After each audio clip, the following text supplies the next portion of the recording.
I call to order the regular meeting of the Lakewood, Colorado City Council of October 27th, 2014. Will the clerk please call the roll? Murphy. Here. Shakti. Roybal. Here. Johnson. Here. Quinn. Here. Hall. Here. Coop. Barraway. Here. Ellen. Here. Wickman. Here. Harrison. Here. You have a quorum. Thank you, and we certainly send our wishes to Council President Scott Coop, recovering at home from a little medical procedure, and he'll be back with us shortly. Once again, as I always do to open the meeting, I'd like to thank everyone for choosing to take part in your local government, either by being with us here tonight live in chambers or watching us at home on Channel 8 TV or on our website. We appreciate your involvement very, very much. Now I would ask that everyone rise for the Pledge of Allegiance and remain standing for a moment of silent prayer. I pledge allegiance to the flag of the United States of America and to the republic for which it stands, one nation, under God, indivisible, with liberty and justice for all.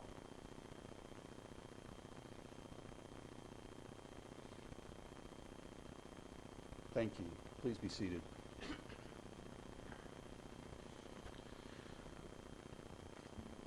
So our first several items tonight, and by the way, we're going to reverse items 5 and 6 on the agenda. Our first several items are something that I've been looking forward to for several weeks, and that's really recognizing this in the context of a proclamation involving something called Extra Mile Day, recognizing just some really great examples of community service and volunteerism and truly going the extra mile in our community. So what I'm going to do is go down to the lectern here, and I will ask Mayor Pro Tem Adam Paul to read the proclamation, and then I'm going to call some folks, or in some cases some groups of folks, up one at a time, and talk a little bit about some of the special efforts that they have contributed to our community, and give each of those folks an opportunity to say a few words if they so choose. So, Councilor Paul, when I get down there.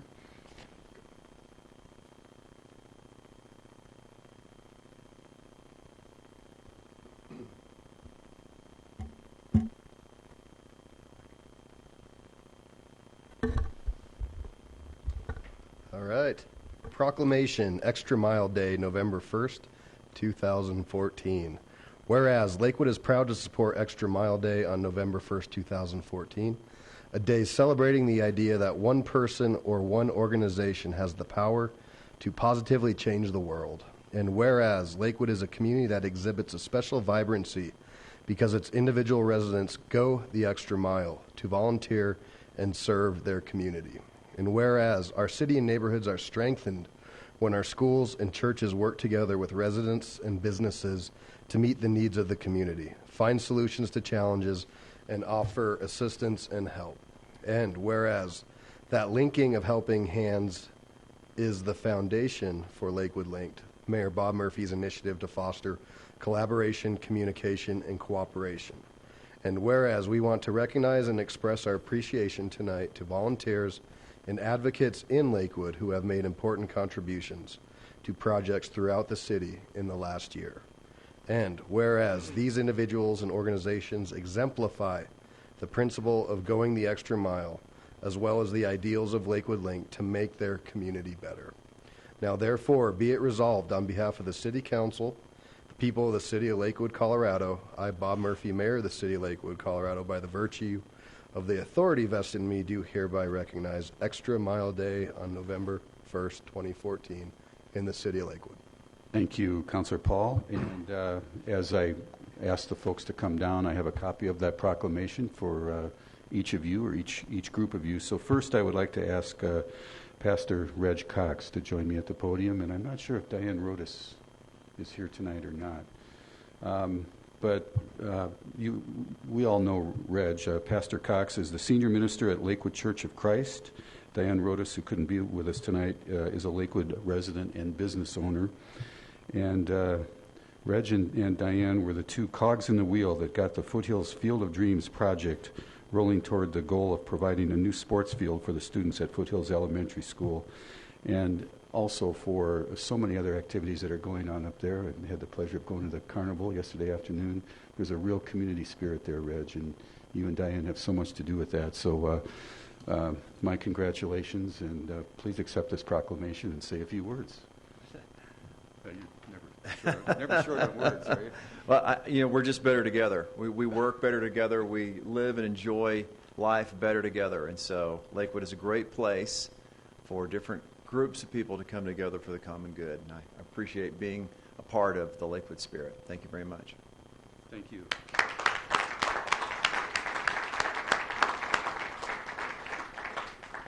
I just have to say, I was up at the Field of Dreams yesterday, and the progress is remarkable. I mean, the backstops are in, the dugouts are in, the concrete's poured. They're getting ready to seed the grass, I think, before too long. So it's really moving along, just remarkably fast. All right, next, Lois Whitty. I thought I saw Lois. There you are.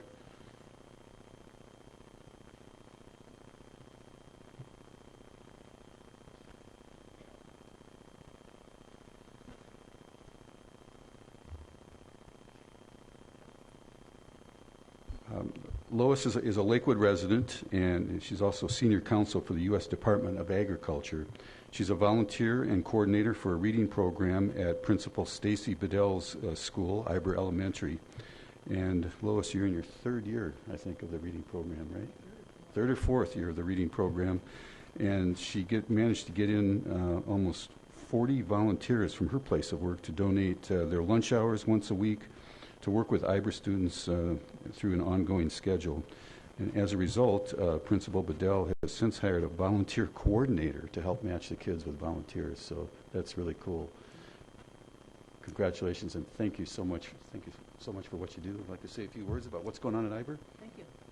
Yes, it's been a wonderful experience. It's not only my building, but I've reached out to residents in the neighborhood, and they are now half of the program. So they're people that live and work in the neighborhood, going down to the school and being part of that community. So it's wonderful to be a part. They're a big part of the success. Thank you. Thank you.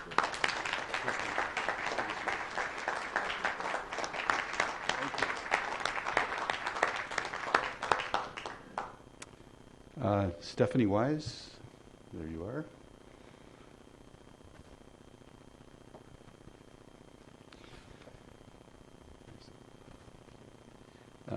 Stephanie Wise is a life directions advisor at Colorado Christian University, CCU, and she represents the numerous student volunteers from CCU that provide Lakewood neighborhoods the workforce to complete really large projects on an annual basis. And you're out there with a couple hundred, 250 or so at a time, right? So examples of projects include cleaning up several parks like Union Square Park, Sunset Park, McDonald Park, Walker Branch Park, Washington Heights, O'Kane, Coyote Gulch, Forsberg, and the main reservoir. The volunteers also cleaned up a ditch behind the Walmart at 4th and Wadsworth, as a resident back in that area requested. And then trash was also picked up at Kipling in Florida behind the King Supers there on the request of another resident. So you guys got a whole lot done in just one day. So thanks so much for what you do. Would you like to say a few words? Thank you all so much for giving our students the opportunity to connect and serve in the city of Lakewood. We're really thankful for our partnership there. I'm always thankful that our students can get their hands really dirty and serve well in their city here in Lakewood. So thank you very much. Thank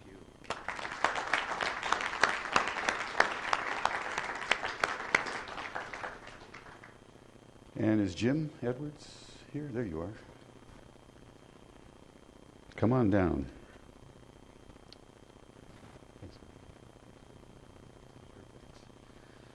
So Jim Edwards is here from the Qual Paint Store at 8460 West Colfax Avenue. And I see Counselor Barraway from Ward 2 nodding her head. The store has donated free and reduced paint to residents needed to clean up graffiti. And at least 2 or 3 people from the neighborhood come in each month for the discounted paint.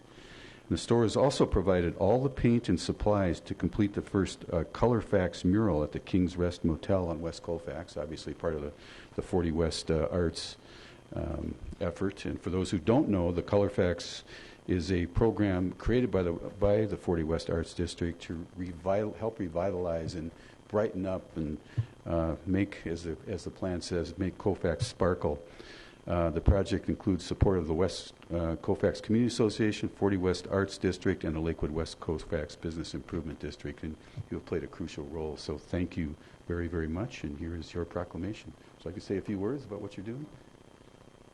I'd just like to say thank you for this honor. Would like to note, though, that we have moved. We're no longer at 8460. We're now at 7105 West Colfax. But yeah, there you go. And no, yeah, we just try and help out. Like I say, besides working here, I live here too, so I like to see the city kept clean. So appreciate it. Thank you. Thank you.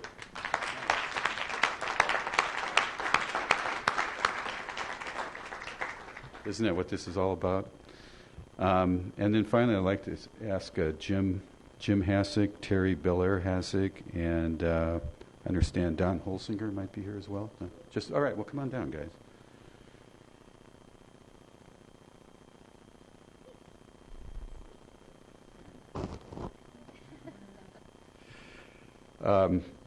So Jim and Terry are the husband and wife owners of the Jewel Square Ace Hardware at Jewel and Wadsworth.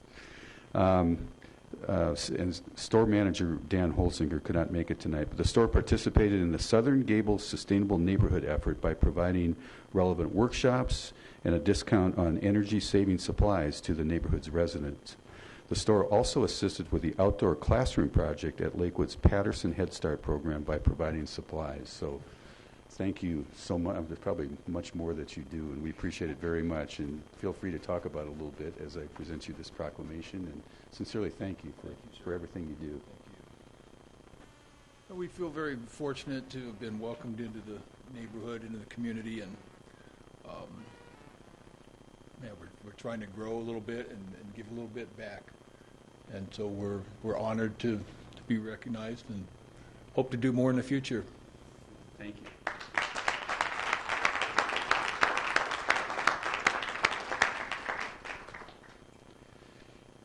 I'd now like to ask John Zabawa and Kathy Stapleton to come on down.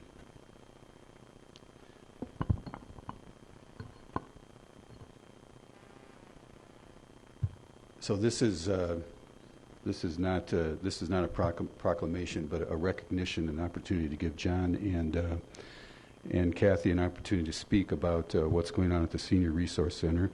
John, of course, is president and CEO of SRC, and Kathy is chairwoman of the board and former city council member and good friend to all of us. The center is obviously a critically important resource for our community. It's been on the forefront of delivering services to older adults in Jefferson County since 1978. John, have you been there not the whole time? Not quite the whole time. Not pretty close. John's a treasure in Jefferson County. They have innovative programs that help older adults live independently in their own homes. And we want to announce that the Seniors Resource Center was recently recognized when it was awarded, and this is a national award, 2014 Award for Excellence in Not-for-Profit Leadership. It's given by Leading Age, which recognizes those who have made a commitment to excellence in leadership, care, and service innovation for those who are aging. And that's an organization, Leading Age, of 6,000 nonprofits working in the field of aging services. So it's obviously a big national award to be recognized by a group of that prominence. And the last thing I want to say before I turn it over to John and Kathy is something that we all know, and that's our changing demographics. Those who are age 60 or older are the fastest growing demographic in our community and in the nation. So the Seniors Resource Center is now and will continue to be more important than ever. Congratulations and to you both, and please say a few words. Thank you, Mayor Murphy. Members of City Council, very much appreciate this acknowledgement of our award, which we are humbled by, we're honored by.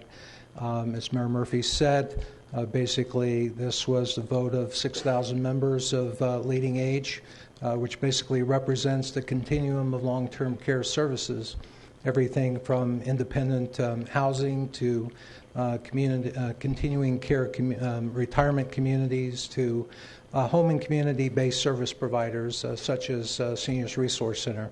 So we are proud to be able to serve Lakewood and certainly help to support its older residents remain living in the community independent for as long as possible.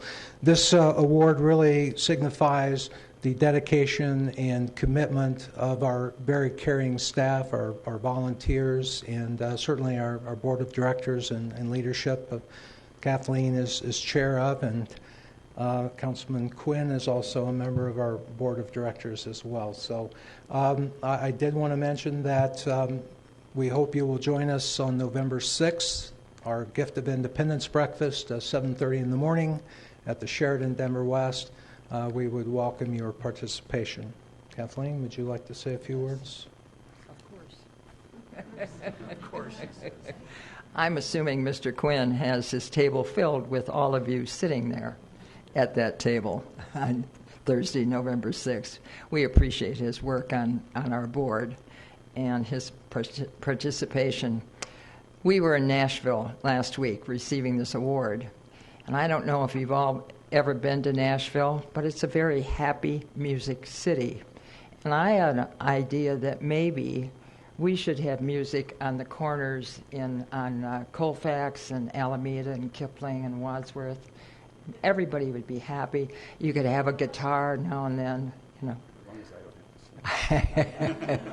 Anyway, we thank you very much for this award. And I enjoy serving SRC very much. Thank you very much.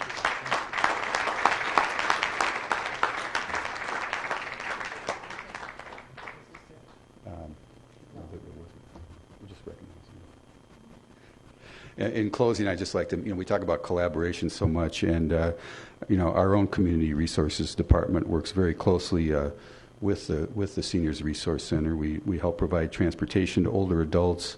We provide cross-agency referrals for services and resources with the center. There's some gaps that we can help fill as well.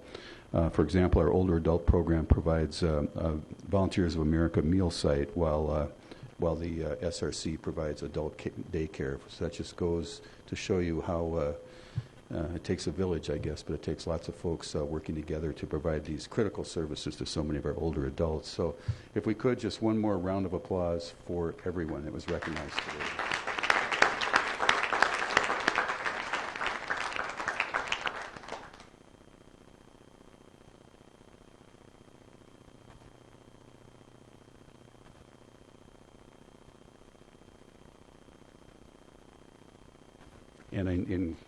And in closing, I do want to recognize Mary Ruther, our Strategic Initiatives Manager, who helped put all of this together. So thank you. All right, on to item 6, Citizen Commendation, Chief Kevin Paletta. Thank you all again very much.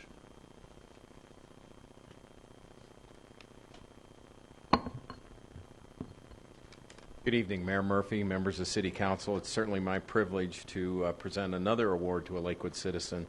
This is to Mr. Jeremy Martinez.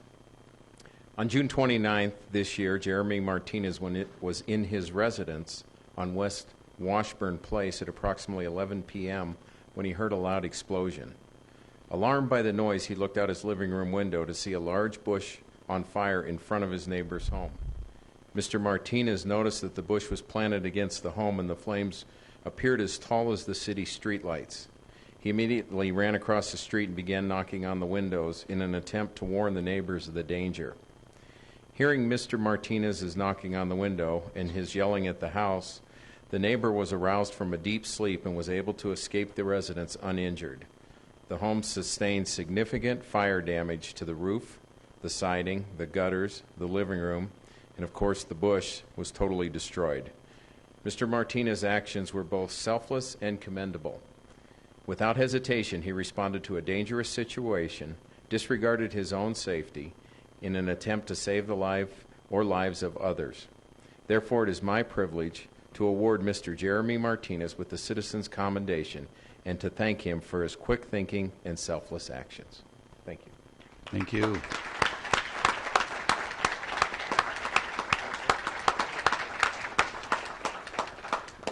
I think it's important as us as community members to thrive and lead by example. I feel like leading by example will further the rise of other community members and help them do the same things as well. Thank you. Mr. Martinez, thank you.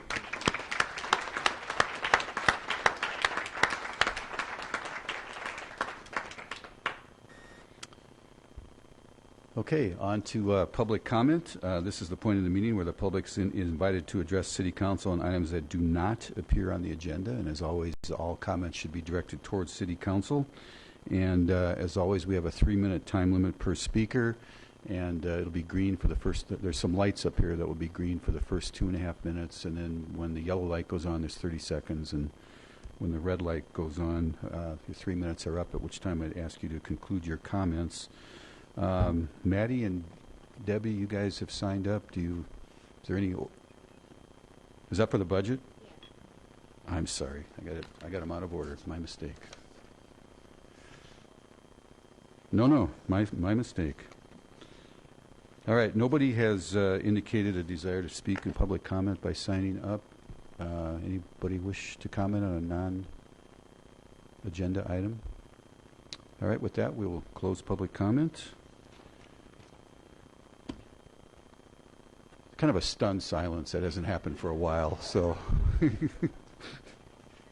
can hear some murmuring from fellow city council members. It's rather unusual. All right, onto the consent agenda. The use of the consent agenda has been made to expedite council actions. Tonight, it just contains one resolution, which normally is an item of a routine nature. The public will have an opportunity in a moment to comment on that resolution. I'm just going to go right to it and ask the clerk to read the item on the consent agenda into the record. I'm not sure I've ever said that in singular before either. Margie. The consent agenda consists of items 8 only. Item 8, Resolution 2014-37, authorizing use of Lakewood's credits pursuant to Xcel Energy's franchise to bury electric distribution lines at West Colfax Avenue from Newland Street to Eaton Street and on West 14th Avenue from Allison Street to Yukon Street. Thank you. I will now, we don't have a presentation on this. I will now open up the public comment portion of the public hearing and ask if there's anyone in chambers that wishes to comment on this item. If not, the public comment portion is closed. Let's start any conversation with a motion. Councilor Barraway. I'm going to try and do this because we've never had just one item.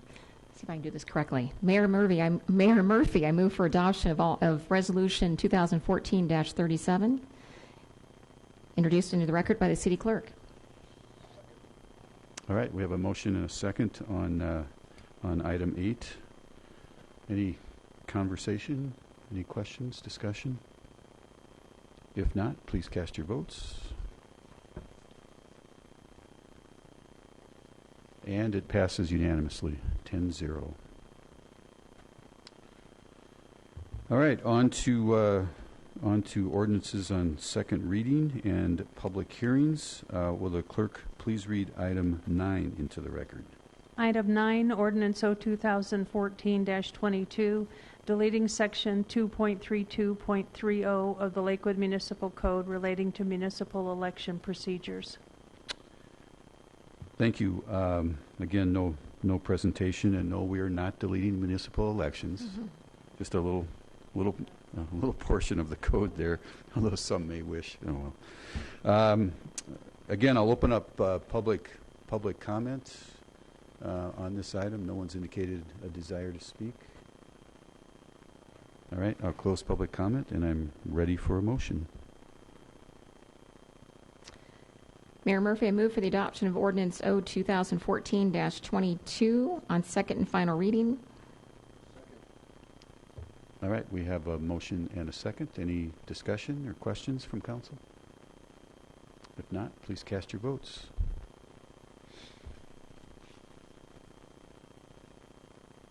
And again, it passes unanimously. It's fair to say that a whole lot of work went into those last those last 30 or 60 seconds, right, Margie? Yeah. Committee chaired by Councilwoman Barroway and many members up here were members that have met for many months. And this is one of the outcomes of kind of remodeling our campaign finance ordinances. All right. Will the clerk please read item 10 into the record? Item 10, Ordinance O 2014-23, adopting a revised budget for the year 2014 for the City of Lakewood, Colorado, and further adopting the annual budget for the city for the fiscal year beginning on the first day of January 2015 and ending on December 31st, 2015.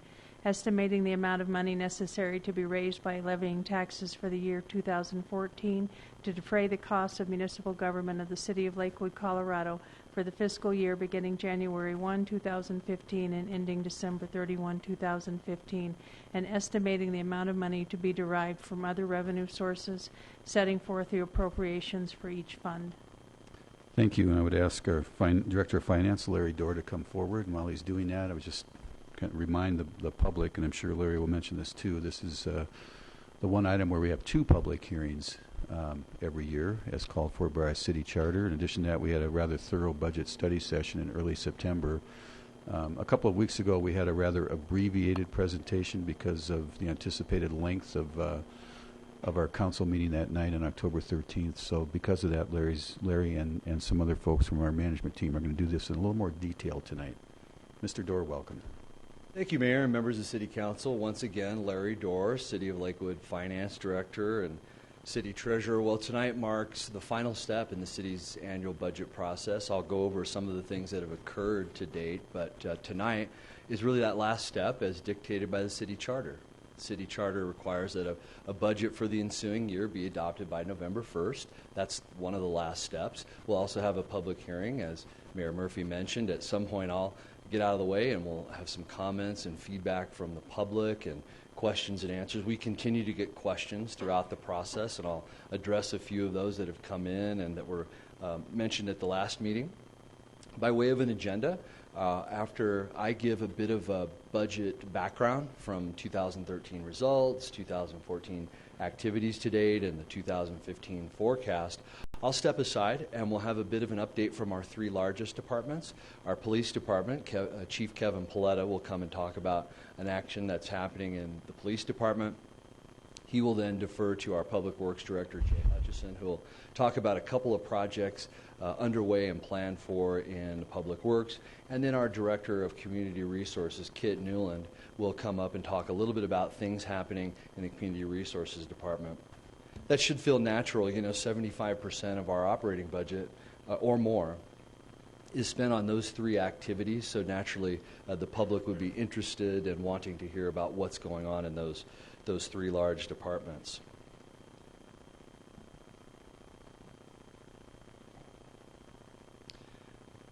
Well, as mentioned, there have been a number of steps along the way. And just to kind of give a little background on what goes on throughout the year, our city's budget takes days, weeks, and months to accumulate. The 550 pages of detail that are included in the proposed budget that was reviewed in detail at Council's study session on September 8th. But before that, the city's Budget and Audit Committee takes a preview at the forecasts, assumptions, and estimates that go into the budget to make sure that they're fair and reasonable and make sense on a going forward basis. The committee is comprised of 3 council members, Coop, Kellen, and Johnson, and 3 citizen members, Tim Dennis, John Ludwigson, and Donald Tallman. The committee meets each quarter, and once the budget's adopted, we'll still be meeting in January to talk about year-end results, how the fourth quarter is shaping up, anything that was unanticipated that is favorable or unfavorable. And it's really a working public committee that continues to provide feedback to staff and give public observations as to what's happening. Along the way, they also review our financial audit and the year-to-date financials as they're coming out. I mentioned council study session. That's optional. Council doesn't have to have a study session on its budget, but it chooses to do so. And much of the information that I'll be presenting tonight won't be new to the City Council, but as the Mayor mentioned, the audience here tonight or watching at home or watching on the recording on KLTV 8, this will be a way for them to see the adoption of the budget and get more background. So tonight's the last step, as you see here, October 27th. Well, the crux of my presentation will address things happening in the general fund. And the reason for that is it's really the area of the city's spending and revenue collection that has the most flexibility and discretion. And it is twice as large as all of the other activities happening in the city combined. So as I talk about financial results and year-to-date activities and next year's forecast, I'll be addressing just the general fund, but some of my co-presenters will come to the podium and talk about things happening in the capital funds and other areas. So last year, and just in thinking about a budget, whether it's small business, large business, household, you always want to look at what happened in the prior period. So last year, the city's revenues compared to budget were a little bit greater than we had anticipated. We also had some very hard work and real careful spending on behalf of all of the departments of the city. We were able to underspend our budget, as you see there, about $4 million, about 4%, which led to an operating surplus. We did transfer some of our reserves, and Mr. Hutchison will give you an update on the activities happening at the Civic Center Plaza just outside. And you see the net bottom line to the city for 2013. Here are some of the results. I said before that I blush a little bit when I see these because these are just some of the strongest numbers that I've ever seen in my tenure as the city's finance director. These are just very robust numbers from 2013. But there's a little bit of a twist, and that is that those revenues exceeded the limitation allowed under the Taxpayers' Bill of Rights. That's an amendment to the state's constitution that limits the city's revenues to a certain amount of growth. And you see that there. There will be a Tabor refund due to the idea that revenues were limited to 2.6%. Actual collections were a little bit greater than that. And the way that that will be done is a transfer will be made from the general fund through the stormwater utility fund, and we will give a credit to taxpayers for that $1,277,365. And as you know, I'm usually talking about numbers rounded to the nearest 100,000, but Tabor is very precise, and I want to make sure to have that number listed very clearly. Okay, as we talk about the city's activities, you know, the city works a lot like a self-employed household or a small business where income it can't be predicted exactly. Unlike a salaried worker, you know what your salary will be, or if you're retired and receiving Social Security income, you know what your income will be. But the city is different. It has to project what might be collected. And as you can tell, in our operating activities, that's primarily driven by sales and use taxes. Now, I'm always skeptical when I see somebody put the word other up there, and it amounts to a fair number. So I just wanted to describe that really the largest numbers in there, none of them would combine to greater than 3%, but it would be things like tobacco tax, specific ownership tax, fines and forfeits, things like that accumulate to 9%. Intergovernmental revenues are made up of the Highway Users Trust Fund and the county's road and bridge tax. So that's intergovernmental. And then charges for services. Some of these just aren't immediately clear. Charges for services would be things like recreation center admission fees and things like that. So that gives you a little bit of a background there. So that's a little bit about the past and what we're focusing on, what's happening lately. And we look at a number of different things. First, what's going on around the country and the world. And when I had this slide at council study session just a month ago, the Dow Jones was indeed over 17,000. It's just a tad under that. But that is creating a confidence in the world economy, and then, of course, small and large businesses and households in the U.S. and in Colorado and in Lakewood. We also have a stable interest rate environment. That's important, how that affects housing prices and the housing market as a whole. And then last, certainly not least, is the Marketplace Fairness Act, and it has a new name, Marketplace and Internet Tax Freedom Act, and it's currently in the United States Senate. We're watching that. I may have sort of jinxed it a little bit. I put in this presentation earlier that it's active again, but it hasn't done much in the last 45 days in the Senate. But one can hope that will move ahead.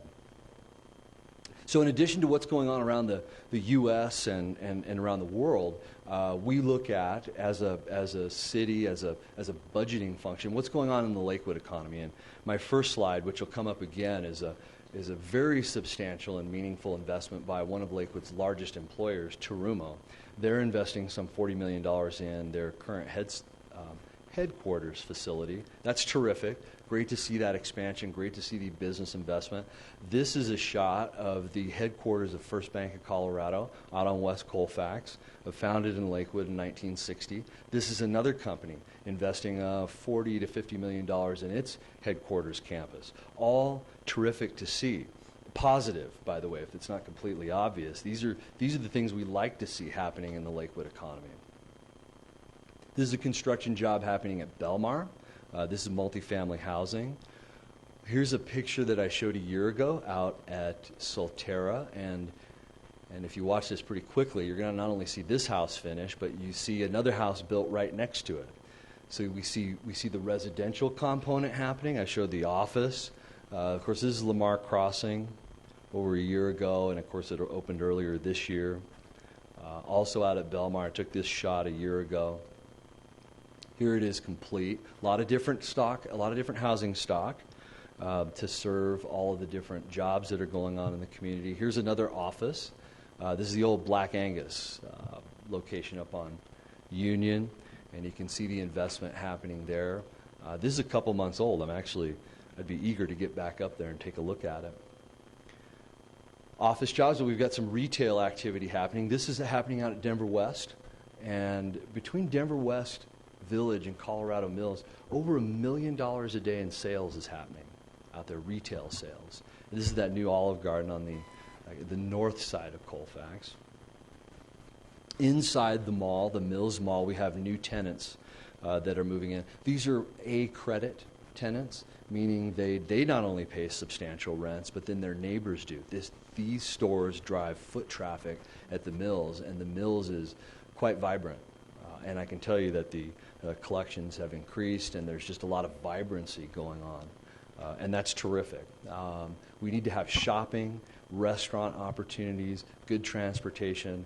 I feel like a little bit of a broken record, but all of those add up to a community that has a lot going for it. Here are a couple of additional examples out at the Promenade. This is just west of the Mills, and I'm famous for saying this, but look at the cars in the parking lot. I mean, this is obviously these businesses believe that they can make money by investing in the Lakewood community, and that's important. So how are collections year to date? Let me give you a little flavor for that. Again, these are just terrific numbers, and some of these are sales tax 5%, and some of the construction activities as much as 20%. Year-to-date revenues and expenditures pretty much on line with plan, and there's a lot of seasonality happening here. These are numbers through the end of September. So as we get into the fourth quarter, you'll see each of those shrink, but about the same amount. This is a little bit of new information for the City Council. You haven't seen this. You haven't seen this, and I think I just saw a wow on somebody's face up there. And let me just recap. Let me step back for just a minute if I could. The city doesn't employ any regular full-time economists. That's just not practical for the city. The cost benefit just doesn't quite make sense. But obviously we're interested in what professional economists think about the region and the state economy. And none better, really, than both the governor's office and the Colorado State Legislature. So up top is the governor's office of state planning and budgeting. And at council study session, I went over the June report. And at the end of September, each of these offices released, September 22nd, they released their latest report. So the top is the governor's report. And I can tell you that they had, you see 6.5%, that was originally 5.6 sales tax. And then the legislature down below, you see 5.7 6.5 and 7.4, but those have both increased nearly a full percent from where they were just 1 quarter ago. So people in the state capitol are both feeling more bullish, excited, positive, encouraged about the economy. So these are updated numbers, and I just knew that you'd be interested in seeing those. The other thing that I like to do between the study session and the adoption is just look at what other cities are forecasting, and then I can tell you what Lakewood is done. And you know, Lakewood has had a history of being conservative, and that has been a cornerstone of the city's success. It hasn't overextended itself and overcommitted. City and County of Denver for this year is budgeting a 10% increase in sales tax revenues, and they are budgeting in their draft budget, it's yet to be approved, 5.6% next year. So I'm just going to let that hang out there for a minute. 5.6% increase next year in sales taxes is what's budgeted at City and County of Denver. Lakewood, we are budgeting 3.4%. I think that's prudent. I think that would be a pretty robust increase of revenue. If it's greater than that, then terrific. And one of the things that we're challenged with is we are constrained by Tabor. Denver, not so much. So we have to think about what is the consumer price index going to be, as is the state, of course. And if you look at the state's recent forecast, they are planning on Tabor refunds in the future. So that's just one wrinkle that we all need to keep in mind as we proceed in getting the budget approved. Okay, so I've talked a lot about income because that really drives the plan around spending, because we can control spending as a city, right? We can control what we spend on, and a lot of that, well, I shouldn't say a lot of it, but it's driven first at the beginning of the year by council's planning retreat. It's driven by the core community values, and then, of course, there's a lot of staff planning, internal staff committees, and then, of course, public committees, as I mentioned, around the Budget and Audit Committee. Well, as you know, the city provides services to the community, so we spend 74 cents of every dollar that we spend on personnel. That's police officers, snowplow drivers, park maintenance, etc. The other 25% is spent on tools, supplies, gasoline, electricity to supply the workers who are out providing services. Obviously, we can control those. The city council, gives policy in terms of what services will be provided to the community, and so there's some control in that. Here are some of the new expenses, and I won't elaborate much on these because my three colleagues will come to the podium here in just a bit to describe a few of these in a little more detail. 2 cleanup days, and our Director of Community Resources, Kit Newland, will touch on that. Our cost of recycling is increasing out at Quail Street. We need to increase that, and we have a one-time payment there to Foothills Animal Shelter. We are investing in technology security and network infrastructure. This is one of those things that isn't seen or felt by the community as much as light pole replacements, which I also have present here. But obviously, to run the city, to keep our 911 communication center secure, we need to invest in those technology security and systems.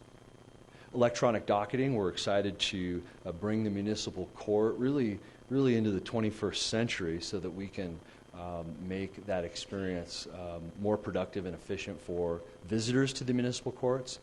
I mentioned our Chief of Police, Kevin Paletta, will talk a little bit about the police records management system. I won't touch on that. And then our Director of Public Works, Jay Hutchison, will talk about the safety center improvements and the sidewalk program. Of course, capital projects are always of interest to the community, so we want to have those folks talk a little bit about what's going on, how they work, and where we go from here. So I've got on one slide, this is very busy, and I apologize for that, but let me walk through each column. Our original budget is in the first column there, and you see the operating activities, revenues. We do have a transfer of our reserves. The Civic Center's remodel and reconstruction was paid for in 3 phases from reserves, and as you can see, 2014 represents the last step in those 3. Also, you see the Tabor refund. That needs to be budgeted for, and you see the increases, the increases in revenues and expenditures. It's interesting, 2013, the city collected more revenue than we had budgeted in 2014. So that's kind of an unusual increase from my experience. And then 2015, we talked about our forecast. We talked about Denver's forecast, the states and others. So you see revenues and expenditures there. and then our transfer for sidewalk program. One of the things that propels any local community are the reserves. We had a flood a year ago that was tremendous, and I can tell you, in working and speaking and visiting my colleagues in Longmont, Boulder, Loveland, and Lyons, of course, and parts in between, that those reserves came in handy literally for a rainy day. The city has used its reserves in the past to repair parks, recreation and swimming pools and other things when necessary. And we've invested strategically as a community in improvements in and around the light rail stations and the other projects that I just talked about. So there's a little update on reserves. They will be decreasing, but I think the size of the reserves is not too big, it's not too small, but I think it's just right in terms of where it fits the big picture. So with that, I'll invite our police chief, Kevin Paletta, to the podium and just let you have a look at this project out at Tarumo, and you can see the steel coming out of the ground and the work that is resulting. Chief?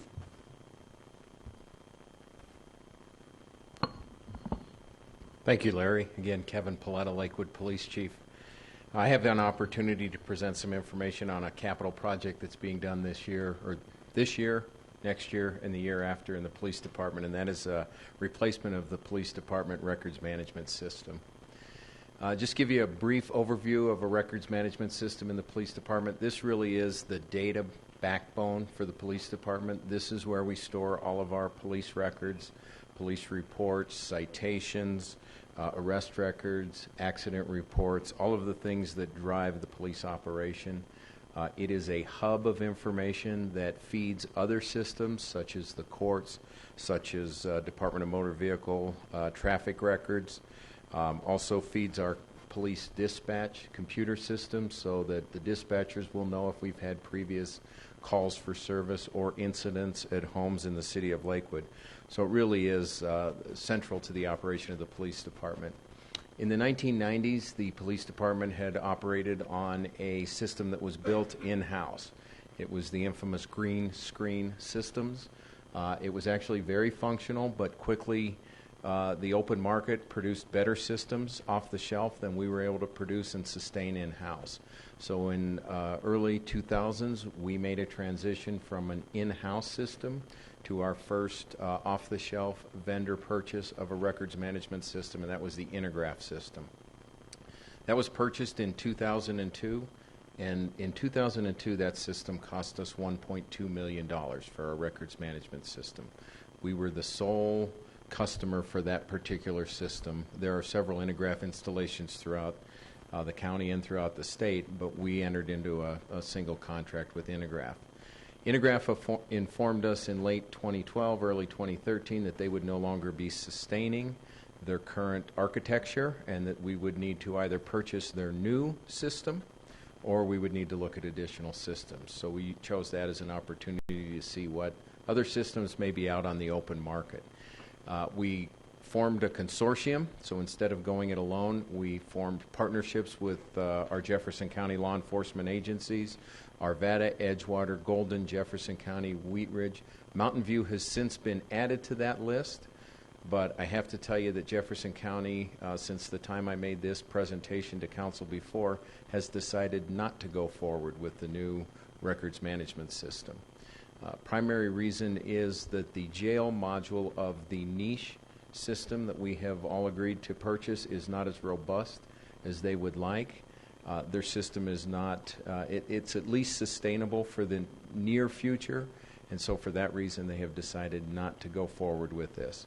So this is going to change things in terms of system advantages, also in terms of some of the costing structures. Some of the advantages of going with a regional RMS system include the fact that we will have a shared database. So I can share information for crime analysis, I can share information for investigative work across different jurisdictions. Some of the other advantages include that reduced cost as well. Also, the opportunity to negotiate new systems and negotiate new functionality within our systems is greater when we come in larger numbers as opposed as individual agencies. We engaged in a competitive process, looked at numerous vendors, selected 3 finalists, and ultimately Niche Technologies was selected by the consortium as the preferred vendor for our records management system. We will begin actually contract negotiations and IGAs now, and we will begin implementation in 2015. These are the numbers that are contained, finance numbers that are contained within the budget. The 2014 numbers will not change. Those numbers will remain the same. We do anticipate changing both the 2015 and the 2016 expenditures.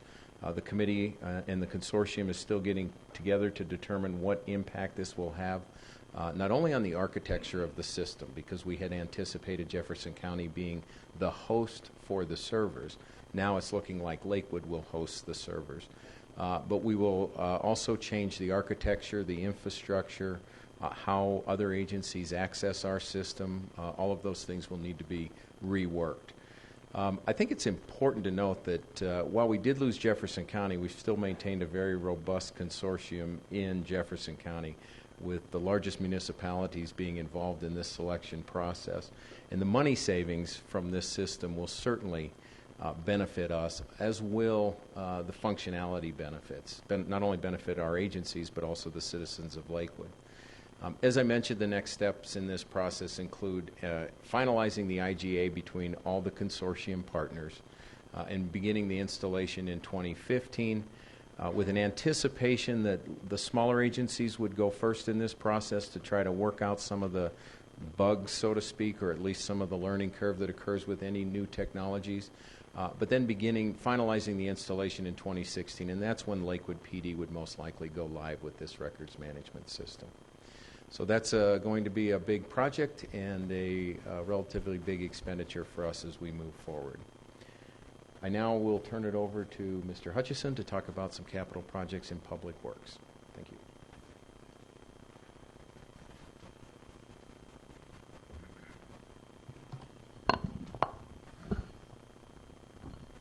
Good evening. Jay Hutchison, Director of Public Works. And I'm going to turn to one of the last sections of the budget document, the Capital Improvement and Preservation Program, and talk about just 3 of the projects that are in there. There are many projects and programs in that Capital Improvement and Preservation Program.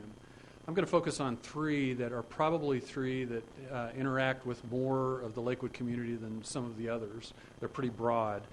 Those will be the Civic Center and Public Safety Center area. Secondly, some sidewalks, and then third, the work on Wadsworth, where many Lakewood citizens drive sooner or later. So let me start, first of all, with the Civic Center area. And I'll talk about the whole campus, and I'll talk about it in 3 pieces. First, the Civic Center that we talked about last year at this time, which included really 2 phases, the drive aisle, which is complete, which is just west of this building, and then the plaza area, which is under construction now, both of which affected the garage underneath as well. And then I'll conclude my comments about this area, this campus, with some discussion about the Public Safety Center. And all of these improvements, including the final chapter that will start next year at the Public Safety Center, are primarily designed to protect the public's investment in these public facilities. But they also include some other components that I'll talk about here in just a minute. First, a little orientation. This is an aerial photo of this area, and north is to the top of this slide. So if you were to drive up Allison Parkway, off the top of this slide, you'd be headed towards Alameda. If you continued to the lower right corner and then off to the right, you'd be headed towards Wadsworth Boulevard. Belmar Park is in the lower left portion of the slide. And phase 1 of this 3-phase effort is up here. It's identified as the phase 1 drive aisle in that blue box on the upper portion on the right of the slide. That work is actually complete. It's not all available for use right now because it's also serving as the contractor staging area for the plaza work. The plaza work then is off to the right, mentioned in that box that's far to the right, and it's this area over here where you can see some trees between the 2 Civic Center buildings. And then phase 3, which will begin next year, will be over on the left side, the west side of Allison Parkway, and include both the Public Safety Center garage and also the drive aisle that's between the garage at the Public Safety Center and the Public Safety Center office building. When we spoke last year at this time, I talked about some major goals for the Civic Center, the east side of Allison, And I'll just put these back up here again for a few minutes. You'll notice safe and durable applies on both cases. This is a reinvestment in public facilities, and those are some key components for us. But there were some other improvements also that were intended. The drive lane goes right up next to the cultural center and next to this room, and so we want to make that area as accessible as possible. We have a lot of students and other populations that use buses to come to these facilities, and until this project was completed earlier this year, it wasn't possible to drive those all up onto that drive aisle. That can be done now. The parking garage itself, under both the drive aisle and the Civic Center office buildings, had some leaking issues. Parking garages are notoriously difficult environments. They're exposed to all the elements. They're inside and outside, and this one was ready for some rehabilitation. Much of that work is complete, and the rest of it will be completed with the plaza that I'll talk about here in a minute. Some of the other goals on the plaza were to make that an inviting public space where events could be held, and I'll talk a little bit about how that can be done as we talk here about some of the key components of the project on this side of Allison, which included a maintenance plan so that we can keep this investment in good shape for the public. We also wanted to make it easier for pedestrians to cross from this side of Allison to the other and get across that drive aisle. So some changes have been made in the character there that will make it a little less inviting for drivers to move at rapid speeds and make it a little more inviting for the pedestrians. I mentioned the school buses earlier. We'll also have a snow melt system in some of the sidewalks along the cultural center and the plaza area so that we can do two things. One is we can reduce the maintenance costs over the long term because we won't have to have people out there shoveling every snowstorm. And secondly, we won't be using chemicals on those areas which are a deteriorating factor in any concrete structure, especially on top of a garage. So the snow melt system will reduce costs in a couple of ways and extend the life of that plaza.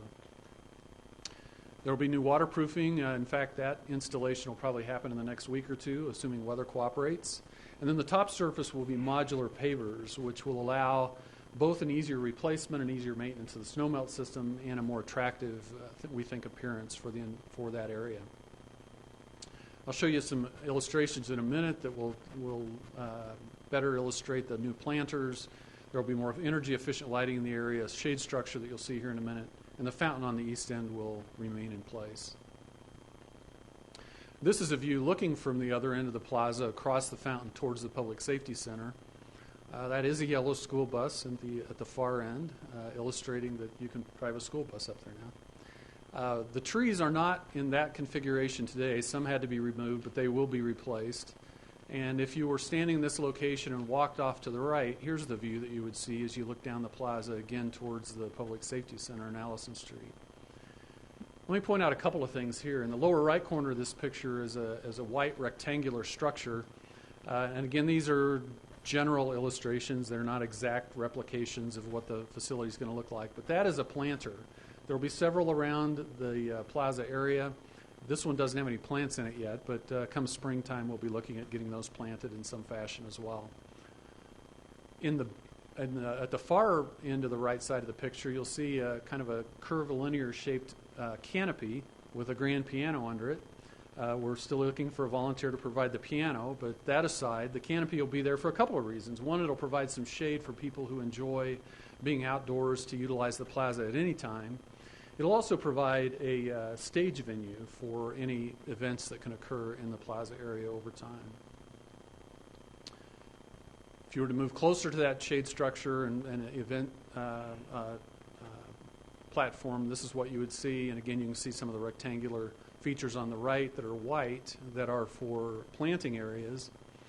The two more yellow kind of rectangular structures that are towards the canopy are actually artwork platforms. And there will be some pre-established artwork platforms throughout the plaza area that will continue to have the revolving art program that Community Resources provides out there. So that'll be able to be enjoyed into the future. This project will be completed in the spring of 2015, and then we'll move on in 2015 to the west side of Allison and work on the Public Safety Center area, which, as I mentioned earlier, includes the area between the office building and the parking garage and some work on the parking structure. Most of what we'll be dealing with are pedestrian facilities, but there are some maintenance work that needs to be done on the parking garage and the drive, and I'll highlight some of those specifics here in just a moment. The main goals include safety and maintenance, as we discussed on this side of the street, and to make some of these areas a little more inviting for the folks who utilize those facilities on the west side of the street. We have some of the same kind of problems that we had on the east side of the street, some deterioration on some of the stairways, not a critical problem today, but as that steel continues to rust and concrete continues to fail, it creates trip hazards and deteriorates the structure as well. This is looking at part of the sidewalk. You can see that there are two different colors on the sidewalk today, as we've had to replace some parts of that, and we'll get the rest of it replaced all in one fell swoop. And diagonally across the center of the slide is a missing curb that had deteriorated and essentially just completely failed, so that'll be replaced as well. This photo is looking up. So you're looking up at the underneath side of one of the pedestrian bridges between the parking structure and the office building at the Public Safety Center. And this is rust developing through the structure from the steel that's inside the concrete. And of course that destroys the finish, and that needs to be replaced and cleaned up and just made to look better in appearance as well. This picture is of one of the guardrails, one of the railings along the edge of the upper level of the parking structure, and the deterioration at the bottom of that column is deterioration at where the railing, the safety railing, connects to the concrete structure. Eventually, of course, we'd have a safety problem there, so we want to catch that now and not let it get any worse. And this final photograph is of, or actually it's not the final photograph, is a photograph of one of the beams connecting to a wall in the parking garage. And again, it's comparable deterioration to what we've seen in other areas. So we'll get those taken care of as well.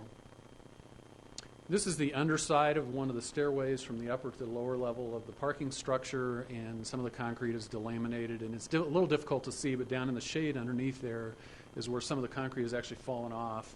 Again, it's not an immediate safety problem, but over time it would be, and so we want to catch that at this point and rehabilitate that. With that outline of what's happening at the Public Safety Center, where all of Lakewood can come and have different reasons to interact, I want to move attention for a moment to a different capital improvement program, and that's the sidewalk and bike path program. And this is one that occurs all over the city as well. It's one of the most requested kinds of public improvements that we get. And this is a location on 14th Avenue that, after a project, looked like this. And we added a sidewalk along here. We're able to retain the bike path, or the bike lane, along 14th Avenue. This actually extends now from Harlan to Sheridan along 14th Avenue. These are the kind of projects. This is just one example that happens with the bike path and sidewalk program. And it's a program actually that's been in place for many years. There have been a few years where the city has had to set it aside for financial reasons, but generally it's been in place for many years. And we talked quite a bit about it back in March at a study session, so I won't repeat all of that material, and would invite anyone to watch that study session for March to learn a little bit more about this program. It is a long-term effort. The request list from the community is very long for sidewalks and bike facilities. For a number of years, the city has been able to invest about $300,000 a year, and we're continuing that in the Capital Improvement and Preservation Program through the year 2017. And then we're bumping it up to $500,000 a year. We thought we could squeeze that in, started showing that in 2018, beginning last year in the long-range program, and it still looks like we'll be able to continue that. So we got a bit of an increase that hopefully will be able to go on for a long time. In addition to that, there will be a one-time infusion of about $2 million that will be utilized in 2015 and 2016. Back in March of 2014, I outlined the City Council's priority list or prioritization criteria for deciding which projects go before other projects on this long list of capital needs in sidewalks and bike facilities. And those will be used to decide how to prioritize all of this money, the annual money plus the $2 million infusion over the next couple of years. We should be back to you soon after the first of the year with a list of the projects that the money for next year and will be used for. And we'll get you that list based on those prioritization criteria early in the year. But there are some projects already scheduled for 2015. And these are projects that are being funded from the one-time infusion that you invested in the areas around the light rail stations for a variety of purposes, not just for sidewalks, but these are the three remaining pieces for that program. A couple of them are on Quail Street, from Colfax Avenue down to RTD's West Railroad. That's the street name. And then also just south of there from the rail line down to Collins Avenue. Both of those are on the east side of Quail Street. On Oak Street, on the west side of Oak Street, from the parking lot that RTD constructed just north of the rail station up to Colfax, there will be improvements on that sidewalk. And then finally, the third one runs east and west, and it goes from Wadsworth on the north side of the Lakewood Wadsworth Light Rail Station, runs immediately adjacent to the north side of the rail line, below the retaining wall. So this would be down at the street level from Wadsworth west to about Zephyr, where it will connect to the existing bike trail that continues on to the west and to the east. So this will provide a way for people on that bike trail to get to the elevator and the stairs that are on the west side of Wadsworth, not have to go up over the light rail or the bike bridge, down on the other side, and then double back to Wadsworth. They'll be able to get there from the west side. So those are all slated for completion in 2015. The third capital improvement and preservation project that I want to mention is Wadsworth, and this one again is one that affects a lot of Lakewood residents because it is a reconstruction of Wadsworth Boulevard. It's going to come in phases. This is a photo from 14th looking to the north towards Colfax. The first phase is under construction now and extends from just about Colfax down to 10th Avenue. The next phase will probably begin in 2015 and will extend from 10th Avenue south to Highland Drive. Highland Drive is about the first street north of 6th Avenue.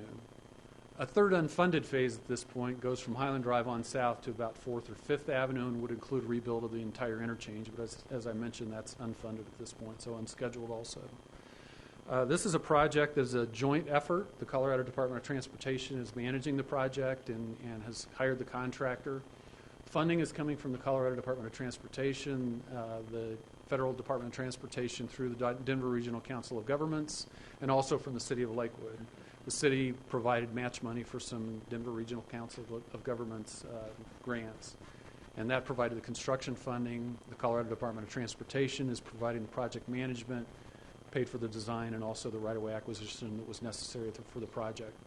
When it's all said and done, it will be a concrete surface as you may be driving on as you go north leaving the meeting tonight. And it will also include a multi-use path on each side detached from the roadway a bit that's, I believe, 10 feet wide so that it can be used by pedestrians and bicyclists both. And that's on both sides of the project. Also includes some drainage improvements. Dry Gulch crosses Wadsworth, and while everything's torn up, that culvert will be replaced so that we don't have to go in later and do that, so that it can meet criteria under current drainage standards. And as I mentioned, I think I mentioned, the first section, Colfax down to 10th, will be completed in 2015, and the next section will start in 2015 as well. That concludes my comments. I want to introduce Kit Newland, the Director of the Community Resources Department.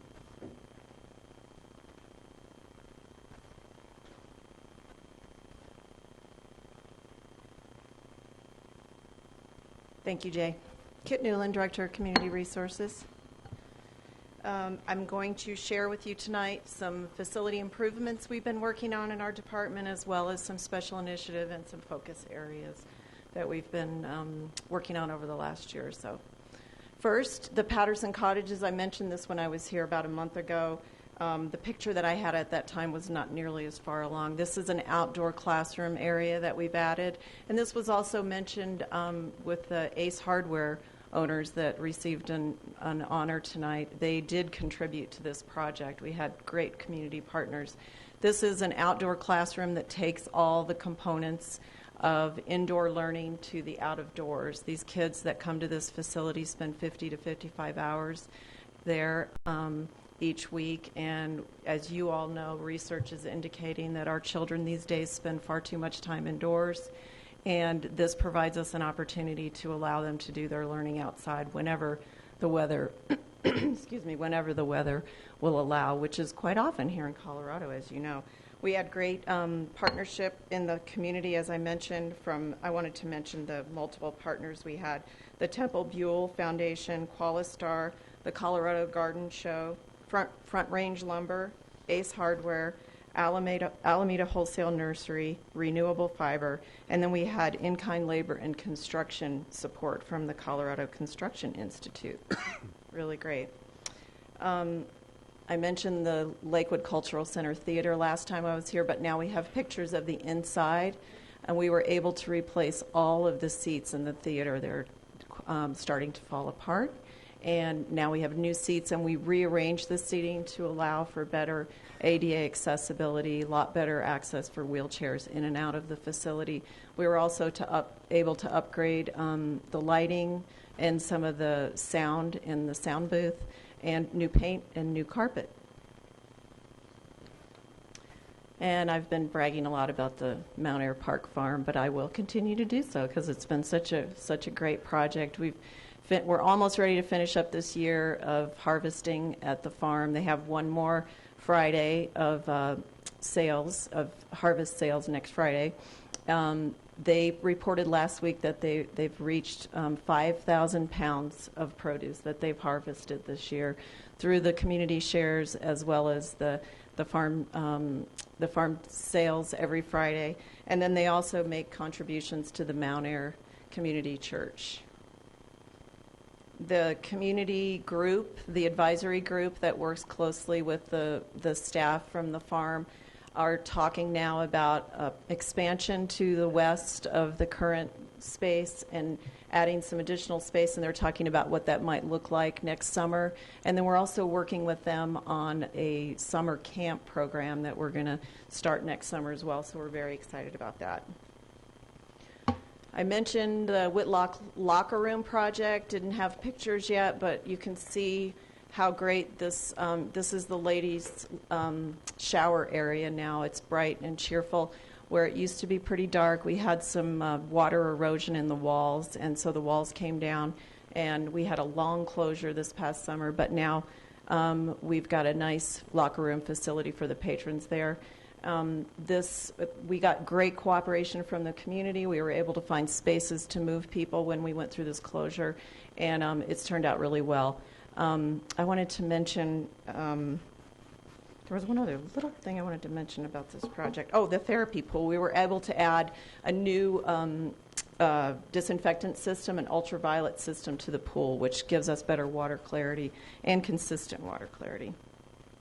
At Lakewood Park, we this summer did a lot of improvements. We have 8 new refurbished, renovated tennis courts now, and we also have a brand new playground as well as new pathways around the park. Well, not the whole perimeter of the park, but throughout the playground and shelter area. So that park looks really great.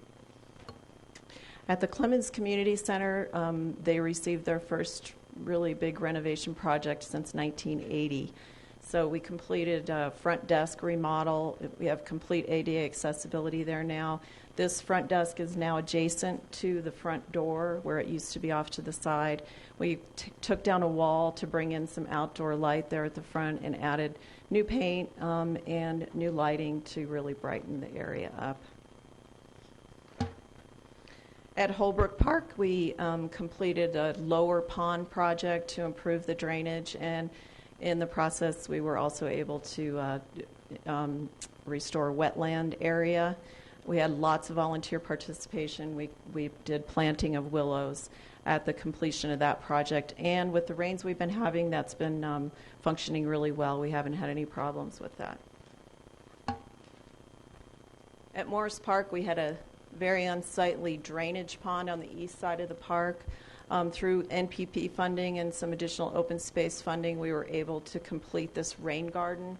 It was this long design process. A rain garden isn't something that's typically done in this type of space, so it took quite a bit of research. But now we have this beautiful completed project, and you can see that's functioning as it should. It has a lot of rain in it, but it drains properly, and we're hoping that when we have a dry summer, which we generally do have a more dry summer than we did this year, that it will continue to work as is, and it will that the vegetation will be as beautiful. We've continued to work on Colfax medians since the first NPP grant was in 2010. So from Sheridan to Kipling, we've been working on improving the medians there, and this is one that's a little further along and it's in the growth. But we just finished the last one between Garrison and Carr over the summer, and those are starting to look really good. That was also, as I mentioned earlier, funded primarily through NPP. A little bit of general fund dollars went to finish off that last section this summer. In the regional parks area, as you know, we've been working quite a bit, and we're almost finished with the flood recovery from last September. We had great support from Great Outdoors Colorado and Jefferson County Open Space, and some funding as well from FEMA to help. So the impact to us financially was much less than we had expected. One of the other areas of focus for the regional park staff is on the mitigation of the Russian olives, basically removal of Russian olives that are a noxious weed. Those are being removed all throughout the Greenbelt. In the 350 acres that the city is responsible for in the Greenbelt, we've removed 64 acres worth of that those Russian olives, and they're being replaced, as Councilman Quinn reminded me when we did this last time. They're being replaced with native species, including the American plum, wood rose, dogwood, choke cherries, narrow leaf cotton, and service berries. We've been fortunate to get grants for the last 2 years from Great Outdoors Colorado to have support from the Mile High Youth Corps to help with that removal, and we've applied for a third grant for next summer to continue that work. I wanted to mention the campgrounds, and how well the campgrounds have continued to do, even with this flood recovery. The campgrounds filled almost all the time. We last year estimated we had about 25,000 campers there, and we're on track to do much more than that this year. And then I wanted to talk just briefly about some of the special areas of focus that we're working on, one being older adult wellness. The last 2 years, we've done a wellness fair, a free wellness fair for our older adults in the community, and we've had great turnout, 300 people this last summer, with about 58 vendors from across the community providing resource and referral information. We continue to see great participation from our Silver Sneakers members, and we've added the Clemens Center as another site for those classes.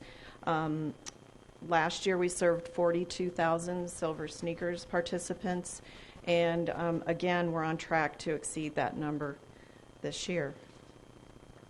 Lakewood Rides is another area of focus. Transportation needs continue to rise. In 2012, we had a wait list of 35 trips a month. In 2013, we had a wait list of 51 trips a month.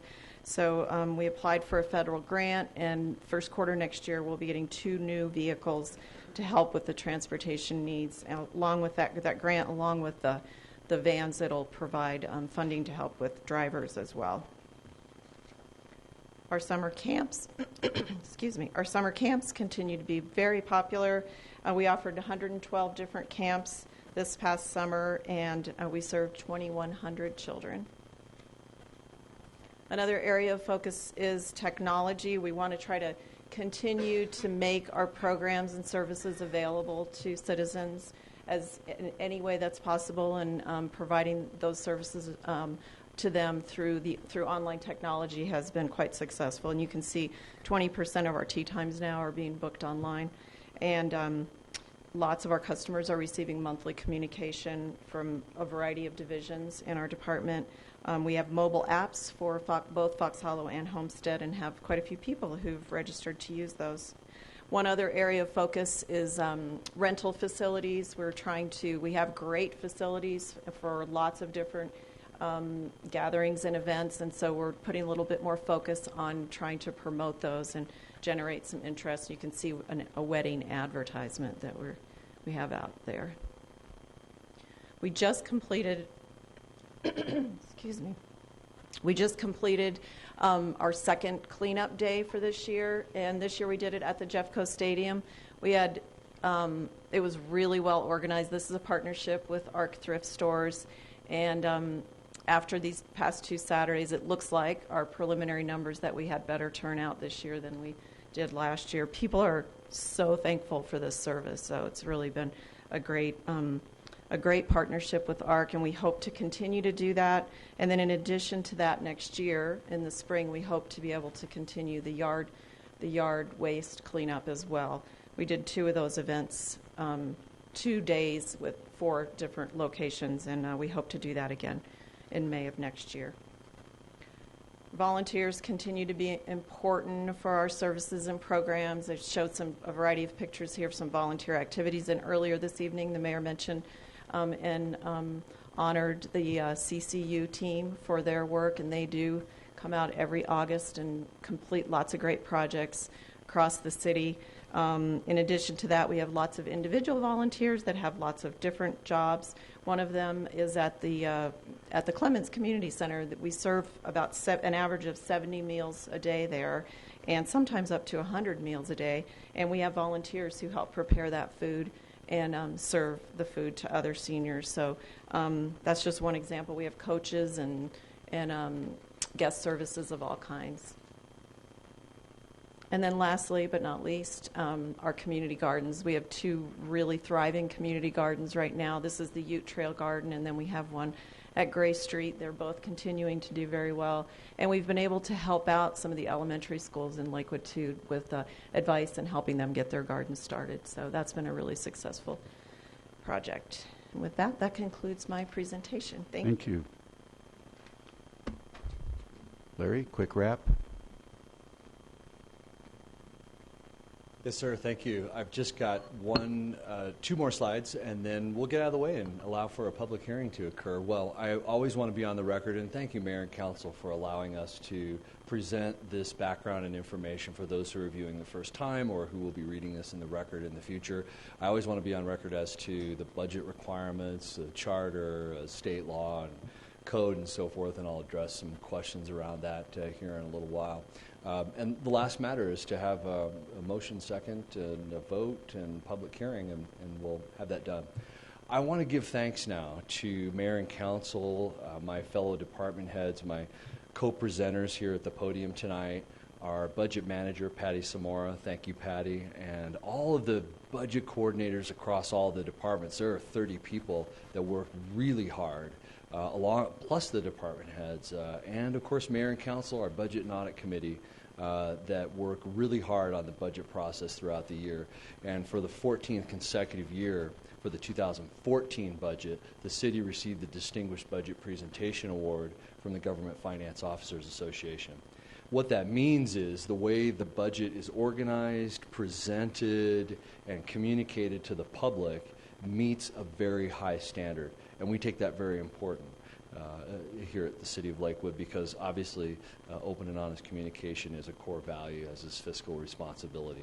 So I want to call attention to that and give thanks. And with that, Mr. Mayor, members of council, time for us to get out of the way, and we'll have a public hearing. Thank you, Mr. Dorr, and thanks to everybody. Great presentation. I will now open the public hearing portion of it, and as I indicated a long time ago, some of the folks from Two Creeks wanted to visit with us, and I'll let you guys decide on the order. Debbie and Maddie are 2 that have signed up. Please give us your name and address and tell us what's on your mind relating to the budget. So, I'm Debbie Kirschman. I live at 877 Depew in the Two Creeks neighborhood, and I'm also a Two Creeks neighborhood board member. And I'm here to talk about what I always talk about: sidewalks, sidewalks, sidewalks, but not in front of my house. No, but seriously, Two Creeks is a residential kind of neighborhood, and we're not asking that the city put sidewalks on every street in the neighborhood. What we are asking for is that we get sidewalks on major thoroughfares. Specifically, I'm here to talk about the 10th Sheridan Boulevard, 10th Avenue to 6th Avenue. Those of you who have driven that and are lucky enough to never have walked it are in a special agreement, because the lanes on Sheridan are smaller than normal. They are 11 feet, not the normal 13 feet. And there are sections where you walk right on the street. And if a big truck's coming by and you're not looking out, you could get whapped by their mirror pretty easily. So, and with the new light rail and, as someone likes to say, the once-in-a-lifetime opportunity that exists with the RTD going through our neighborhood, we would appreciate focus of some of the budgetary money that's out there for sidewalks to be maybe directed towards this particular thoroughfare and walking safely. And the other part is right where, when you're walking right up down Sheridan South, right into the new bridge area, you actually have to get up into the lane of traffic or climb a more than 45-degree hill in order to access the Sheridan Bridge on the west side, the sidewalks there. So, and it's kind of really hazardous because as a driver, you come down, it looks like you have a turn lane there, but when they redid the bridge, the turn lane went away, and the people coming down there don't always know that. Now, if you're a pedestrian up there and you happen to meet one of these vehicles that does not know that there's not a turn lane there anymore, and they're trying to get back into traffic, they're not necessarily looking for a pedestrian, so it could be a pretty serious situation. And I got a couple more notes from my prop here on the side. So it's pretty remote sidewalk sections. There are a few sections that have been completed by businesses right on 8th and Sheridan. And there's multiple obstacles and challenges, as I spoke of. There's a bus stop between 7th and 6th with there's no access on sidewalks through that section. And there's probably a need for some sort of a pedestrian light right there too. If people get off the bus, they try to cross Sheridan right there. It's a pretty hazardous situation. So, thank you. Thank you. Anyone else? Maddie?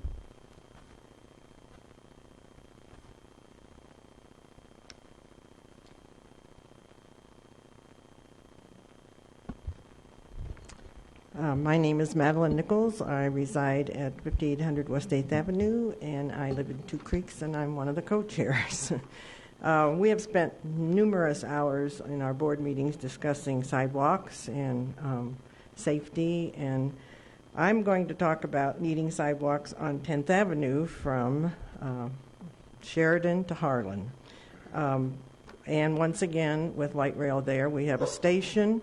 10th Avenue has no sidewalks from Sheridan to Harlan. It's an 8-block area that is not, there is not a safe haven for pedestrians or bicycles. It is a RTD bus route. It's a school bus route. There are 2 stops in that section for the RTD bus, and it's also the access for the light rail station.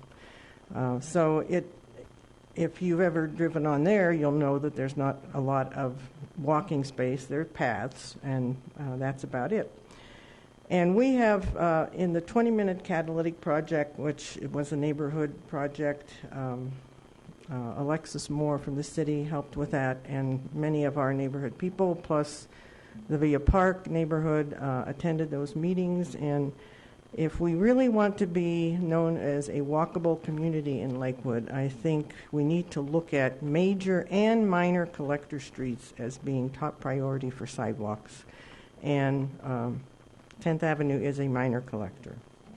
So, once again, we would like some of this money that's out there to really be looked at for these particular streets, especially since we now have light rail, and if we want people to utilize these stations, we would want them to do it safely. So I would say to the city and to you council here to really put this in the radar for future action in terms of sidewalks. So thank you. Great. Thanks, Manny. Anyone else? Kathy, Jeff? No? Okay. All right, we appreciate that, and good thoughts on all those areas that you mentioned. As you know, we're not going to be allocating specific projects tonight, but we appreciate your input very much. All right, with that, we'll close public comment, and let's start out the conversation by making a motion for the approval of the budget. Mayor Murphy, I move for the adoption of Ordinance O 2014-23 on second and final reading. Second. All right, we have a motion and a second. Any questions or discussion? Councilor Paul. You know, I have an amendment I wanted to make, so if you want to do that right now, I don't see anybody else lit up. So. No, go ahead. Okay. I would just like to make a motion that we increase the funding for our pilot program for charitable giving from $50,000 to $100,000 for the next year. I'll second that motion. All right, we have a motion and a second to increase the pilot program funding for charitable giving from, first time we've done this, to have a formal program from $50,000 to $100,000. And we have a second. And we will, in the Robert's Rules of Order, vote on that before we vote on the motion. So I would entertain questions or discussion about the amendment. Councilor Harrison? I just had one quick question about that. I know we are increasing it to 100, or would be considering increasing it to 100,000. But if we chose not to spend the full 100,000, we could choose whatever amount we wanted to for charitable giving. Correct? Is that what you're interpreting? So if we didn't want to spend 100,000, we could only spend 25,000. We're allocating 100,000 for the Correct. pilot program, absolutely. And if it doesn't come to fruition, it's just set aside. Right now, it's 50 and approved. If the budget goes through, it's 50. But if that's not used, or for some reason we don't meet those goals, or the structure isn't done, then that would come back. Okay, thank you. Okay, Councilors Johnson, Shakti, and Roybal. In that order, please. Thank you. Councillor Paul, I'm not real familiar with the charitable giving program. Who decides who is going to receive the money and how much, and is there a committee? Please talk about that. Absolutely. No, that's a great question. And if I recall, I think Council President Coop probably sent something out to Council maybe a month or 2 months ago. But what this would comprise of, over the last few years, the city's had a tough time with folks that have come and said, hey, we're providing services in your community, will you please support us? And we've never had a policy in place to say, well, we don't do that. So we have great nonprofits, Senior Resource Center, Action Center, Boys and Girls Club, who do need support and who do serve the citizens. And so what came to fruition through Mary Ruther and her work was this policy that would set up a group through the Lakewood Legacy, which is a 501c3. And that Lakewood Legacy group would then distribute that money to charities that are in the city of Lakewood, primarily in the city of Lakewood, and serve city of Lakewood folks. Now, that committee who will decide where that goes will be made up of council members, Lakewood Legacy members, and community members. And through the guidance of council each year, we will set the area that we want to target, whether it's children, older adults, veterans. We'll say that's our theme for the year, and then there's a grant process, an application process that then those nonprofits will have to go through. And if they meet that criteria, then they're eligible for money from the group. So so Lakewood Legacy is already a 501c3. They're already set up, so we wouldn't have to go through the very time-consuming process of reestablishing one of those. And the money would be allocated to the Lakewood Legacy committee, which would ultimately make the decision based on application and very specific criteria. But council would every year give guidance to direction they'd like to see the grants go. $100,000 is not a lot of money, and for that reason, we may want to assess set different priorities in different years. As Councilor Paul said, it might be seniors one year, it might be kids another year.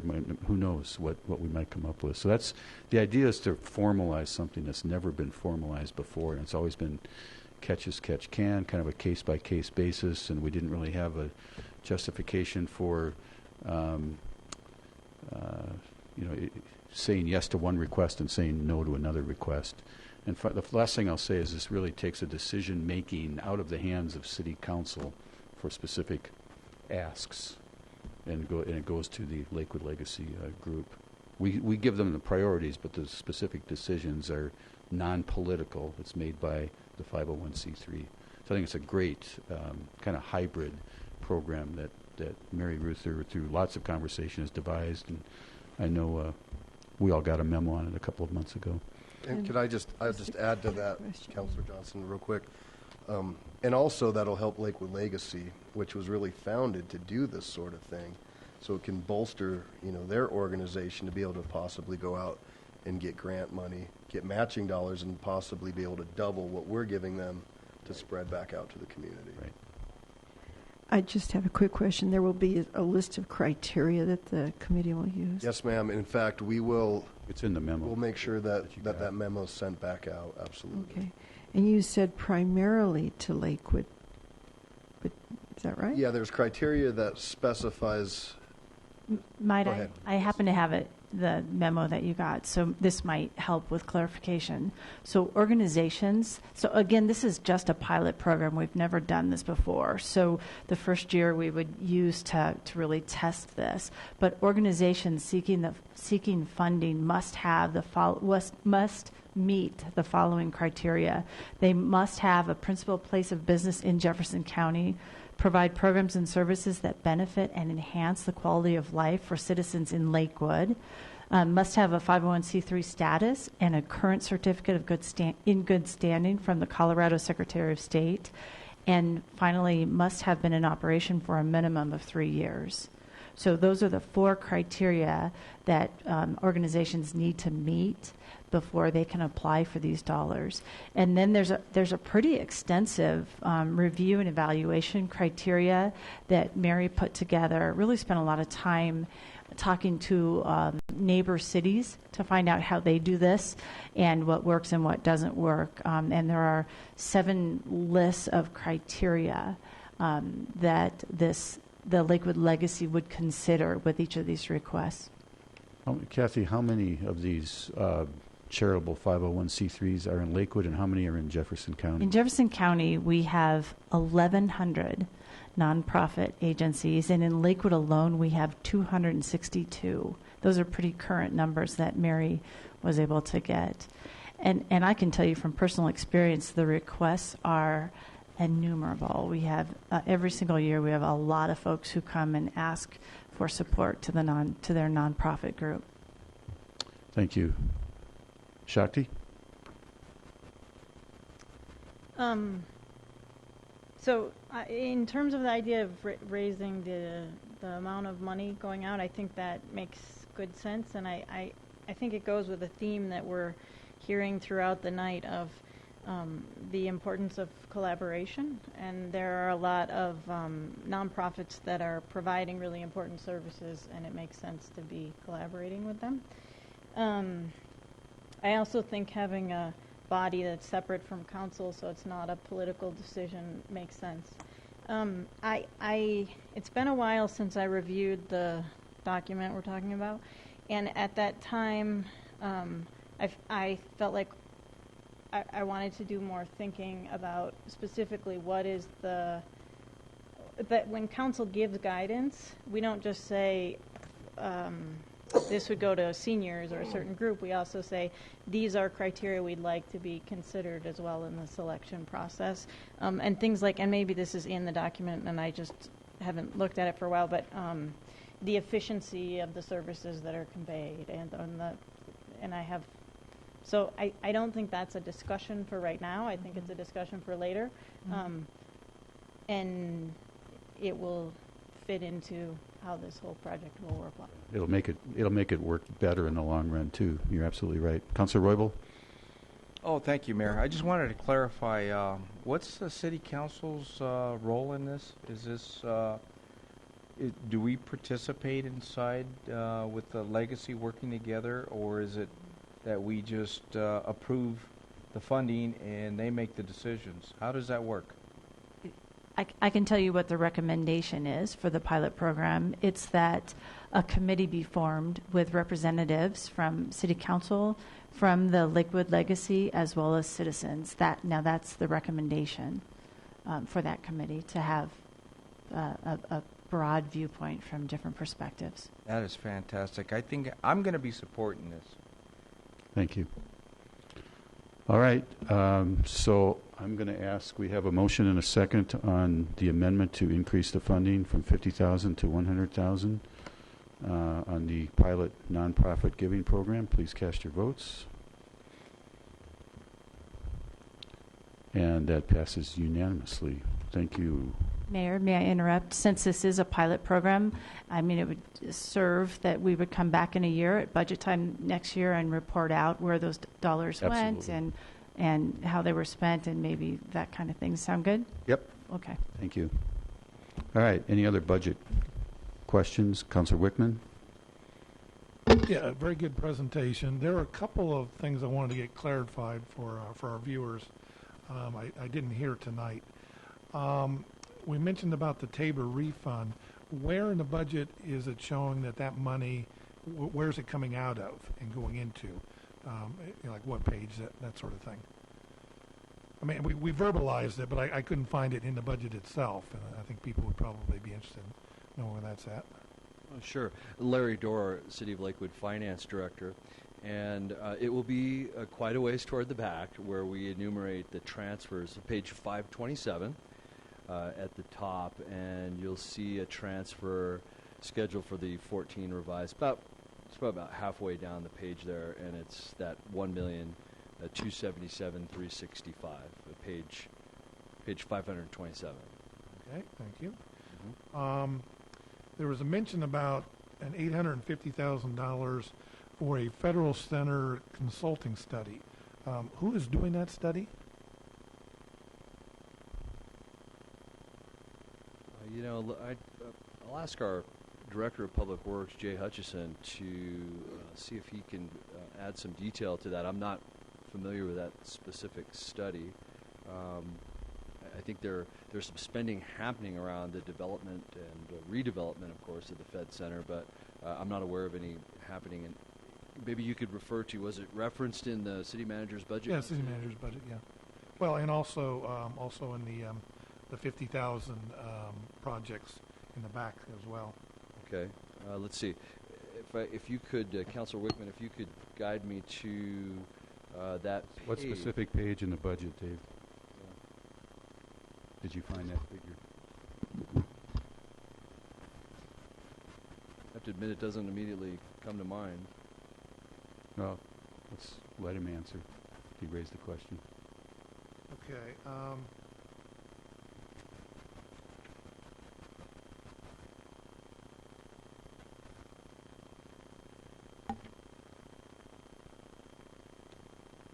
there it is. Page 821, or 521, 521. Okay, bear with me just a moment. I'm on that page now, and forgive me, I think you said 840,000? 850 for a federal center consulting, and I guess related to that, there's one right above it for 60,000 for a federal center legal. Yeah, I do see that, and yeah, I beg your pardon, Mr. Hutchison. It does appear to be budgeted in our Economic Development Fund, so I'll ask our Deputy City Manager, Nanette Nealon, to address that. Thank you, Mr. Hutchison. This is for the anticipated work at looking at the Fed Center, and we budgeted out of Economic Development and future costs for doing all the studies for the investment and forming of the area project development, including attorney fees for 2015. And who's going to be the vendor? That is yet to be decided. First we budget, and then we would go out through a process to find the appropriate consultants and legal counsel. Okay. Stormwater fees, we're going to be talking about that later. It mentioned on page 451 that we got $2.4 million from urban drainage. Does urban drainage make significant contributions to our stormwater projects? I'll take that, being on the Urban Drainage Board. As we've heard over and over again through this discussion of stormwater management utility in the city of Lakewood, one of the benefits of having this utility is the ability of having matching funds for the Urban Drainage and Flood Control District to help us with these badly needed projects. Dave, the money from urban drainage actually is returned to Lakewood taxpayers in the same proportion that we pay to urban drainage. If you check your property tax statement, we all pay a little bit of money to urban drainage, that money now can come back into the community for specific projects. So it's taxpayer money that's coming back to Lakewood. Well, the reason for asking for the question is we had talked about the millions of dollars of projects we still needed to do in the future, and so my question is, are we going to be having to pay for all that ourselves from stormwater fees, or will urban drainage be contributing a portion of those expenses? And if so, and I guess we're getting ahead of the game. We'll discuss that when stormwater comes up. Right. So, but to answer your question, urban drainage will continue to pay fees in the same proportion as our taxpayers contribute to them, as they do now. Okay. On page 79, there's a pie graph, and then of course some numbers. And I was wondering if I'm missing something here as to why the pie graph percentages are not matching the percentages that come from using the numbers. For instance, the example being the police department is our 2015 budget is anticipating that the police budget will be, as a portion of the total budget, will be 26.33%. But the pie graph is saying it's 29.7%. So I'm wondering why looks like a discrepancy. We present the budget in a couple of different ways. The police department has spending, so we'll present the spending in a given department first based on the general fund only, then based on its all funds relative to all funds spending. So sometimes a lot of data presented all at once, but if you notice that the police department has spending out of special revenue funds, be it grants and others. So it could be that the dollars and the percents, one of the two is referring to the all funds, meaning special revenues and grants and other things, and one is just the general fund. But certainly would take a look at the percentages to make sure we've got those two connected. But I can tell you that the police department budget is very carefully organized in terms of all the spending and the line items and so forth. But we'll look at the possibility of having a discrepancy in the graph. But we present all funds and then general fund only. It's not a discrepancy. You just articulated what the difference is. The difference is that one is a percentage of the general fund and another one's a percentage of all funds. Okay. Speaking of all funds, we've talked an awful lot tonight about the general fund, but on page 65, we're talking about the all funds. And it's kind of interesting. It, does a 2-year process, 2013, 2014, 2015. So over 2 years, if I'm reading this correctly, that's why I'm asking you, it looks like our revenues in essence have gone up 9.3% over the 2 years. And then for expenditures, it looks like our expenditures for 2 years are going up from $141 million to $177 million. That's a 25% increase over the 2 years. And I guess the biggest question mark is when we get down to the bottom, we have a deficit. If I'm reading this, it looks like we have a deficit of $16 million in 2014 and $15.5 million in 2015. So I'm trying to reconcile those different numbers. Sure, thank you. And if you look to the page just to the left there, page 64, there's a representation of all 22 different funds that make up the all funds budget, as it was. And as I mentioned earlier, the funds other than the general fund are restricted for a specific use. And of course, the general fund makes up more than twice the spending of all the other funds combined. Yet if you look at the list, one of the things that you see here is our significant capital projects funds. So what you have in capital projects, interesting, they take multi-years. We've been talking about the one happening here at the Civic Center. And obviously there are projects that are funded pay-as-you-go, and there are years when the revenue accumulates, and then there are years when the spending occurs frankly, in large chunks. So this is not unusual. This is fairly common and according to plan. But what you have are large capital projects where funds are spent in big chunks. And we also conservatively budget to spend project funds early and up front, so that in the event that construction is ahead of schedule or the weather is better than predicted, we have funds appropriated and available to keep the projects moving. So I think if you look back, the next tab is the fund summaries tab, and it will have a description of the revenues and expenditures of each of those, and you will indeed see that there are capital spending projects happening, not just in the capital improvement fund, but if you look at the CIPP, you'll see quite a few projects happening in the utilities and in equipment replacement. So it's this funding that happens around capital projects, and it just so happens that we're planning for more of those to occur this year and next year with revenue that's already accumulated. Okay. What we ought to be doing is congratulating some of our staff for going out and acquiring some of these grant funds so we can spend more money to make improvements in the city of Lakewood. Okay, moving from questions, the budget is also an opportunity for us to state what our priorities are.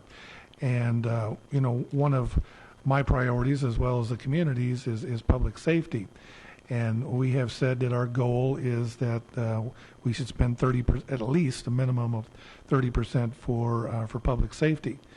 But when looking at the 2015 budget, I'm seeing that our percentage of the budget is 26.33%. In 2013, it was 29.83%.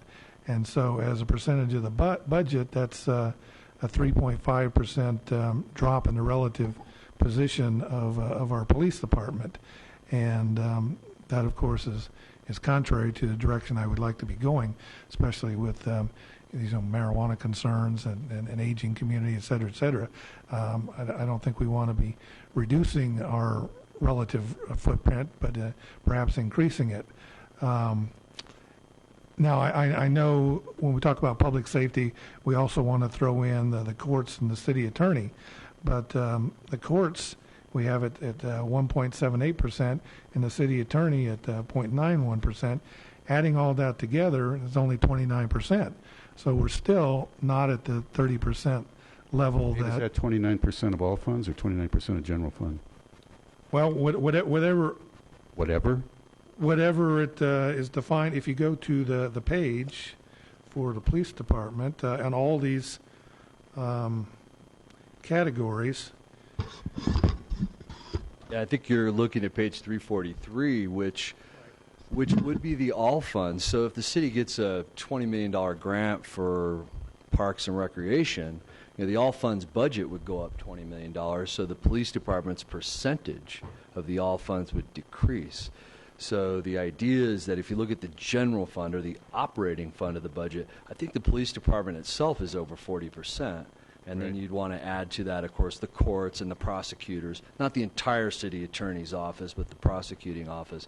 And I think you'd find that it's well in excess of 30 on an operating basis. If I may follow up on that, and the chief is here, I don't think got to be really careful with that wording, because there's a decrease in the percentage doesn't directly correlate to a decrease in agents on the ground. There may have been, and I think in 2013 there was a project that took place, a capital project that may have increased that budget. So I think you got to be really careful when you throw that out in generalization, saying we don't have a priority on public safety because we've decreased. Well, what was that decrease? And can you speak to where that decrease was, Councilor Wickman? That's concerning because I don't think it was agents on the ground. So, look, this is just a parlor trick with numbers, and we're talking about all funds, and as has been stated over and over again, all funds could include multi-million-dollar grants for highway improvement projects, for acquisition of parks and open space, and what we ought to be measuring is its relationship to the general fund, which is our discretionary fund. So if you have a motion to make, please make it, or otherwise go on. All right, it's going to the city manager's budget. We have an increase in the budget from, again, over the 2-year period, from $2.65 million up to nearly $5 million. So it's an increase of about $2.3 million.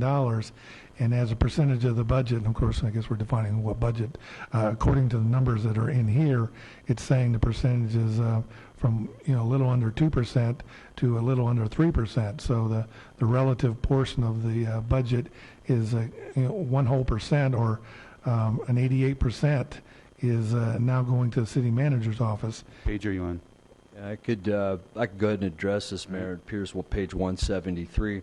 And it was one of the things we were just discussing. And, the city manager's office expenditures are made up of not just the general fund, but also the economic development fund. And as Deputy City Manager Nealon just addressed, there's an increase in spending around the development of the Fed Center to be funded from the economic development fund. It's still a part of the city manager's office, so that's what's driving that increase. You see that the spending in economic development alone really accounts for the lion's share of the increase there. So page 173 is just we just discussed that. Mm-hmm. All right. Well, I guess I would like to make a motion. Going back to that page 521, those dollar amounts, the $850 and the $60,000 for the federal center. That is property we don't own, and for us to be spending nearly $1 million to basically develop that is putting the city in a position of being a developer. And I think that's something that a real developer ought to be doing, or the federal government. And I don't think it's the place for the city to be the developer of the federal center. And I do not want to authorize that almost $1 million for those federal centers. So I would like to make a motion to remove those two funds, the $60,000 and the $850,000. Totaling. Specific on your motion, please. Well, the total would be $910,000.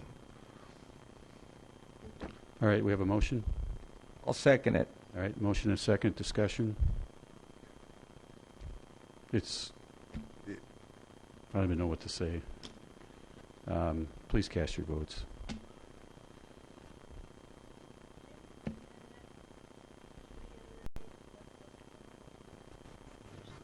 Just did. Please cast your votes. It's for consultants and attorneys, and we're in the process in the final stages of acquiring the property.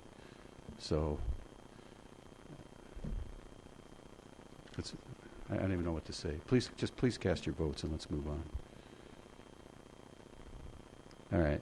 The motion fails 1-9. The nays are Murphy, Shakti, Roybal, Johnson, Quinn, Paul, Barroway, Kellen, and Harrison. Next, Dave.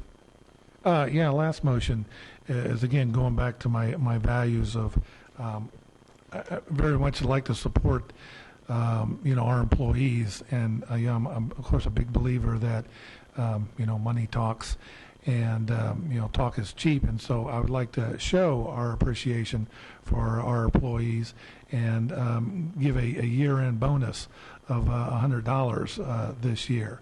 I calculate that if we've got a little over 1,000 employees, that I think probably $120,000 would cover a $100 bonus for all employees, both part-time and full-time, that have worked for 1 year. So okay.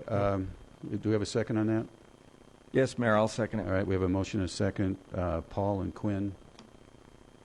Just a matter of process. Once again this year, we have a city council study session where we go through the budget as well as a public hearing. Councilor Wickman, why don't you bring this stuff up so that we have time to throw it in the budget and have discussion about it? I mean, what if there were other things that we wanted to do? What if you wanted to raise the percentage? I mean, why do you throw this out tonight? Well, because it's appropriate for me to listen to all the testimony from staff and from all the public input, and that was not finished until this evening. And so it's appropriate for me not to be jumping in until I've got all the facts. And that happens at this point. This is where we have our debate, this is where we have our discussion, and this is where we vote. And therefore, I'm not going to be premature. I'm going to wait until I see what the whole picture is. All right. Anybody else? Councilor Harrison? I appreciate Councilor Wickman's idea about valuing our employees, but I don't think that that is our job as council members to do that. I think that's the department heads and our city manager's job to make those bonuses appropriate for those people if bonuses were needed, or any kind of pay strategy is not my job. I appreciate the idea of valuing our employees, but I don't think it's appropriate. Thank you. If you read your charter, it would support what Councilor Harrison just said. Councilor Quinn, anything? I don't have anything to add. Thank you. All right. We have a motion and a second. Please cast your votes. And it comes out the same, 1 to 9. And the nays are Murphy, Shakti, Roybal, Johnson, Quinn, Paul, Barroway, Kellen, and Harrison. Anything else? Anything else on the budget? All right.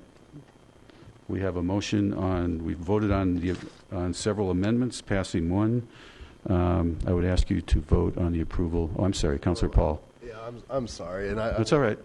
I just want to say there's so many components of this budget, and we heard about the process. But I just really want to thank the staff and city manager, and all the folks that do work on this budget for bringing it forth. I mean, another great year, adding reserves, doing a lot of good things, keeping costs contained, providing top-notch public safety. So thank you to all those involved, and it's been quite a process. Mayor Murphy. Shakti? Oh.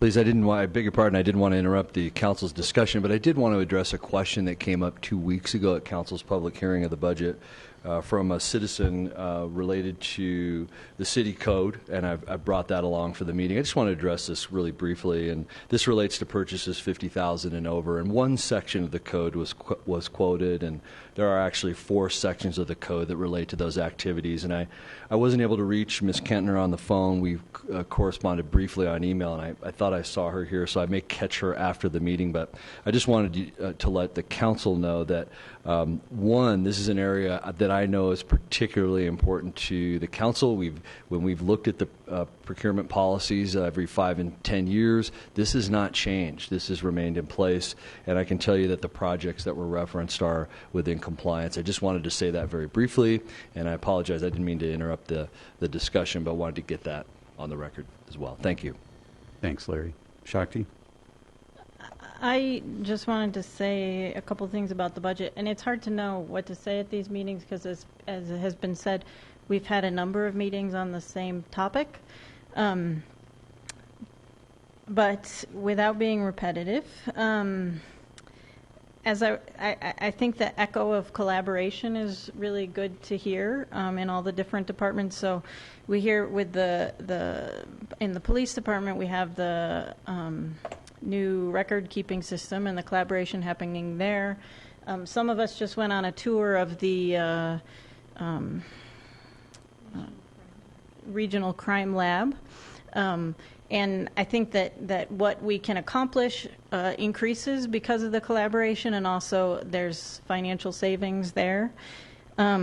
We heard about the collaboration with all the people who are helping with the funding of the Pedersen Outdoor program, and also even the Wadsworth project, all the different entities that bring money into our big infrastructure projects. So that's heartening. And then just to emphasize, we heard about the needs for sidewalks, and we're really putting an effort into increasing the amount of sidewalks because we all agree that that's important. And we have a system of prioritization that's good and logical and reasonable that will address these top sidewalk concerns. And then I would just add that in terms of seating at the cultural center, I went to a movie with my husband on a couple nights ago, and he said, we can't go back to that theater, the seats are too crappy. And then we went to the ballet from Montreal, and the seats were great. And the ballet was also awesome. So, and then the final, we've discussed this before, but I think it's worth reiterating in case there's new people watching. I don't know that really the way this process works is all the departments have come together to put the major things they're working on into this document, which is big. And it's a monumental effort, and it's important because it helps us really bring it all together and think about what we're doing as a city. And part of that process is that each department returns to the core community values for each of their big initiatives to say how those initiatives relate to the core community values. So this is, I think, is a very good budget. I'm proud of it, and the process also, I think, is really important, and it's good to see us doing that. So, thank you. Anyone else? All right. Mayor, are you going to say the same thing, Tim? Probably. Okay, go for it.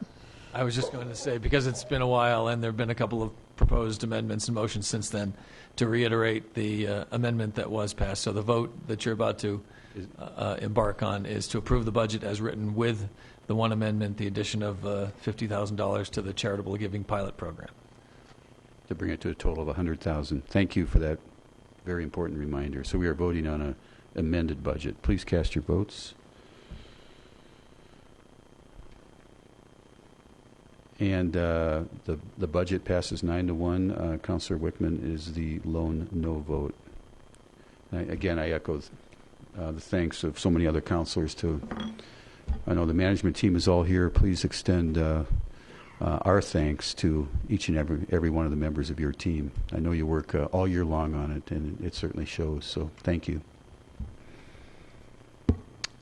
General business? No. Executive report, Ms. Hodson? Yes, thank you. Briefly, I also would like to thank Finance Director Larry Dorr and the 30 budget coordinators for all of the work that they've done on this budget. They do put a lot of hours into this. Also, there's an update from the police department. It's that time of year in an effort to help remind people of the importance of for drivers to yield to pedestrians. Do you remember last year we had Count Dracula crossing many walkways? This is important. Last year we had Count Dracula. This year you can look forward to seeing Gorilla and Bananas helping cross the streets to remind drivers to yield to pedestrians and bikes. And they'll be, the Gorilla and Bananas will be near Dunstan Middle School, Bear Creek K-8, and Mulholm Elementary School starting tomorrow. So watch out for the Gorilla and the Bananas. Thank you. Thank you. Councillor Kellen? Yes, I just want to take a quick minute to recognize our court administrator, Norm Brissom. He received a very prestigious award recently from the Jefferson County First Judicial District Bar Association. I apologize I wasn't able to be there. I went to the opening night of the AVs. As it turns out, I should have gone to the banquet.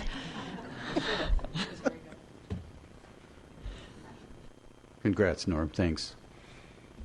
All right, reports from council. I don't have anything. Adam? I would just say vote. Ballots are out. Get them in. It was, I'll just say it was a little quieter in chambers here than I expected the week before an election. Shakti, anything? I have a ward meeting this coming Monday at Sunrise Sunset at 8 o'clock. And then we have a number of our ward meetings will be canceled in November and December, so check whether that meeting is happening before going. Pete, anything? No report. Ramey, anything? Yes, just real quick. Ward 1 on November 15th is going to have John Zabawa, the gentleman that was here today. That's awesome. He's going to come and talk about seniors and how they can stay in their homes, age in their homes. He's the go-to person for resources. 9 o'clock, St. Paul's Church. Please join us. Thank you. Tom, anything? No report. Cindy? No report. Karen? All right. Dave? Karen? No report. All right. We adjourn the regular meeting of the Lakewood City Council, and I call to order the meeting of the Lakewood Reinvestment Authority. And I will open public comments.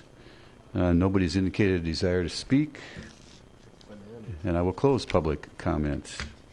This is the budget for the Lakewood Reinvestment Authority. Nanette Nealon? No.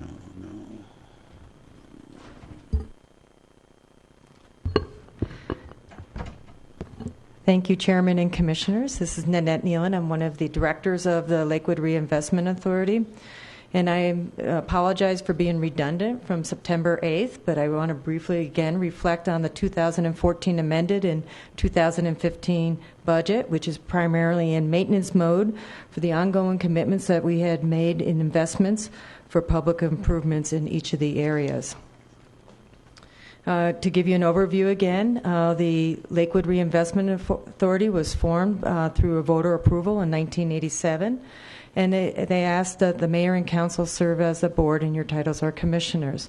We have 3 reinvestment areas and 3 reinvestment projects that are currently under operations in the Reinvestment Authority. As I look at the graphic above, it's the 3 areas that we have are West Colfax, as an area from generally Sheridan to Sims Street, the Colfax-Wadsworth area, which is on the northeast corner of Wadsworth and Colfax, and then a combination of the West Alameda corridor with Belmar, which was a Phase 2 addition to the West Alameda corridor. The West Alameda Corridor redevelopment area was formed in 1998. The Colfax-Wadsworth Reinvestment District was designated in 1999. The West Alameda Avenue Corridor redevelopment area was amended to include Belmar, or Phase 2, in 2000, and the West Colfax Avenue Corridor reinvestment area was designated in 2005. You have multiple projects. Those are going on in Belmar, is what we call Phase 2, Creekside, Colfax-Wadsworth. The station betterments is on West Colfax, and there is no project currently in West Alameda. It is part of the Belmar phase project. Again, the mission is to encourage private reinvestment that was not normally going to be able to redevelop within the targeted areas of Lakewood. Activities that are that the Lakewood Reinvestment Authority takes on is they look at condition surveys and hire a consultant to look at specific areas when we're looking at the formation of an area, create some reinvestment plans, look at area designation, look at project approvals, and provide oversight and keep current our redevelopment tools, as you were aware that we approved about 2 months ago as part of the board. The budget background, there are completely independent books that are kept for the Lakewood Reinvestment Authority. It is independent of the city budget. Each area has its own fund. And then including, we have expenditures out of the fund for the FTEs, 1.13 FTEs. This was a question that came up prior. It is 1 economic development specialist and then a portion of the time from an accounting person. The revenues are generally passed through. They're from the tax increment that comes off in that area. And then in specifically Belmar and Colfax-Wadsworth, it's a net zero game. The revenue that comes in goes directly to those areas. What's the revenue picture look like for the whole Lakewood Reinvestment Authority? The major proportion comes from the property tax increment, is about 77%. Then, in addition, we have a public improvement fee and sales tax increment that is passed through, and that's exclusive to the Colfax-Wadsworth area and Creekside project for those. The general percentages stay the same from year to year. Our expenditures are primarily from those costs to pay for those public improvements that were identified early on when we had the projects proposed. A small amount then again goes under the services and supplies for the principal and interest payment for the betterment loan. Funding for the Alameda and West Colfax Business Improvement Districts, it's just a partial funding. It is those public properties, and then what would be the assessed mill levy if we were to pay taxes is we extend and through an agreement to the 2 business improvement districts. Then we have legal and consultant fees that are ongoing. And then, in addition, in the West Colfax corridor, we have a payment to West Metro Fire. And then, of course, for the personnel, the 1% is for the 1.13 FTEs that we identified. The LRA budget is pretty consistent over time, except for in the 2013 revised budget to the 2013 actual, we've seen an increase in revenue. That is largely to the success that we're seeing along the West Alameda corridor and the Belmar area with the new businesses that are opening up. This is the first year, and we have some trigger mechanisms, and we hope to see that continue in the future years, and I'll show that to you. But it took us from being in the red to the black.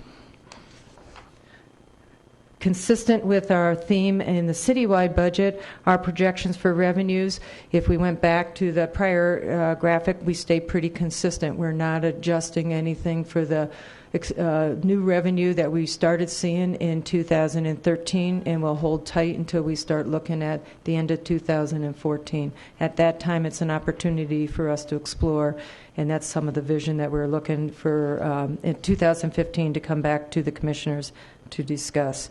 So as in prior years, we have some deficit, and that deficit is made up by fund balance. So in looking forward, what are we going to be looking at? We wanted to outline opportunities for new projects that lie in the greater West Colfax and Alameda corridors because of the additional revenue that may be coming up and an opportunity to see some additional reinvestment in the corridor. We'll focus in and bring in back to the commissioners some catalytic projects that can leverage and attract additional private investment on public project by looking at public projects. And we'll be seeking LRA board and community involvement to vet some of those improvements. And then the last but not least is the urban renewal legislation is a frequent discussion at the state legislature, and we will continue to focus on that. With that, that's the proposed amended 2014 budget and the 2015 budget. Great picture, that last one. Yeah. Top of the betterments. That's great. Yeah. I don't know the answer.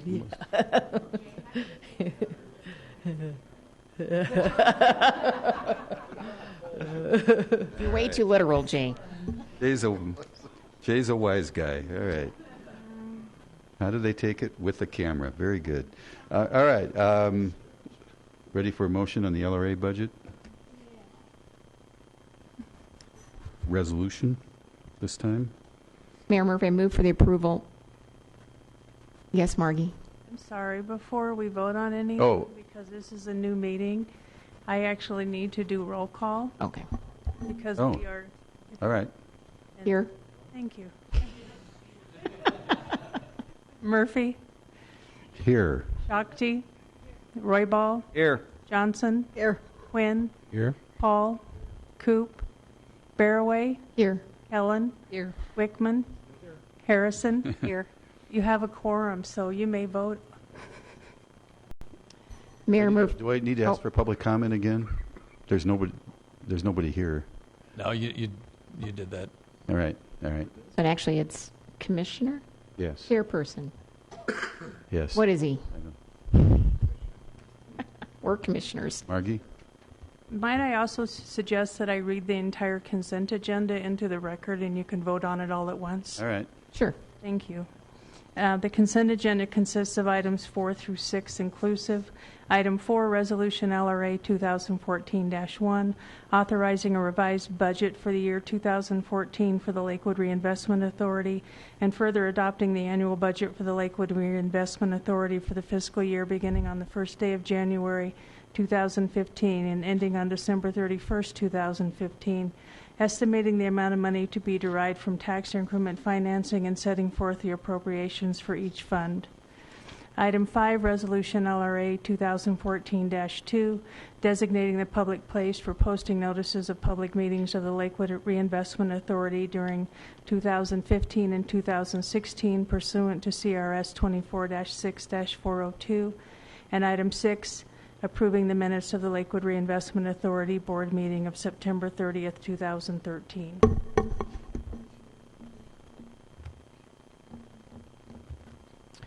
Commissioner Murphy. I move for approval of the consent agenda for the Lakewood Reinvestment Authority as read into the record by our city clerk, Margie Greer.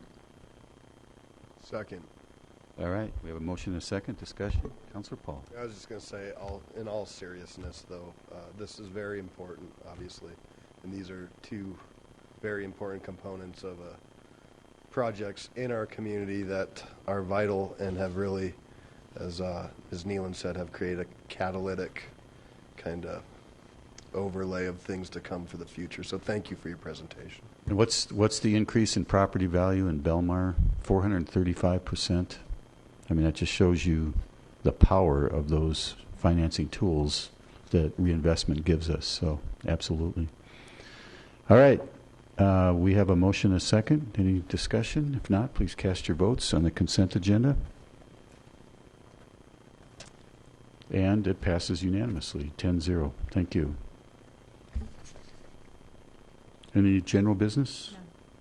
No. All right. Thank you. We are adjourned at 9:19.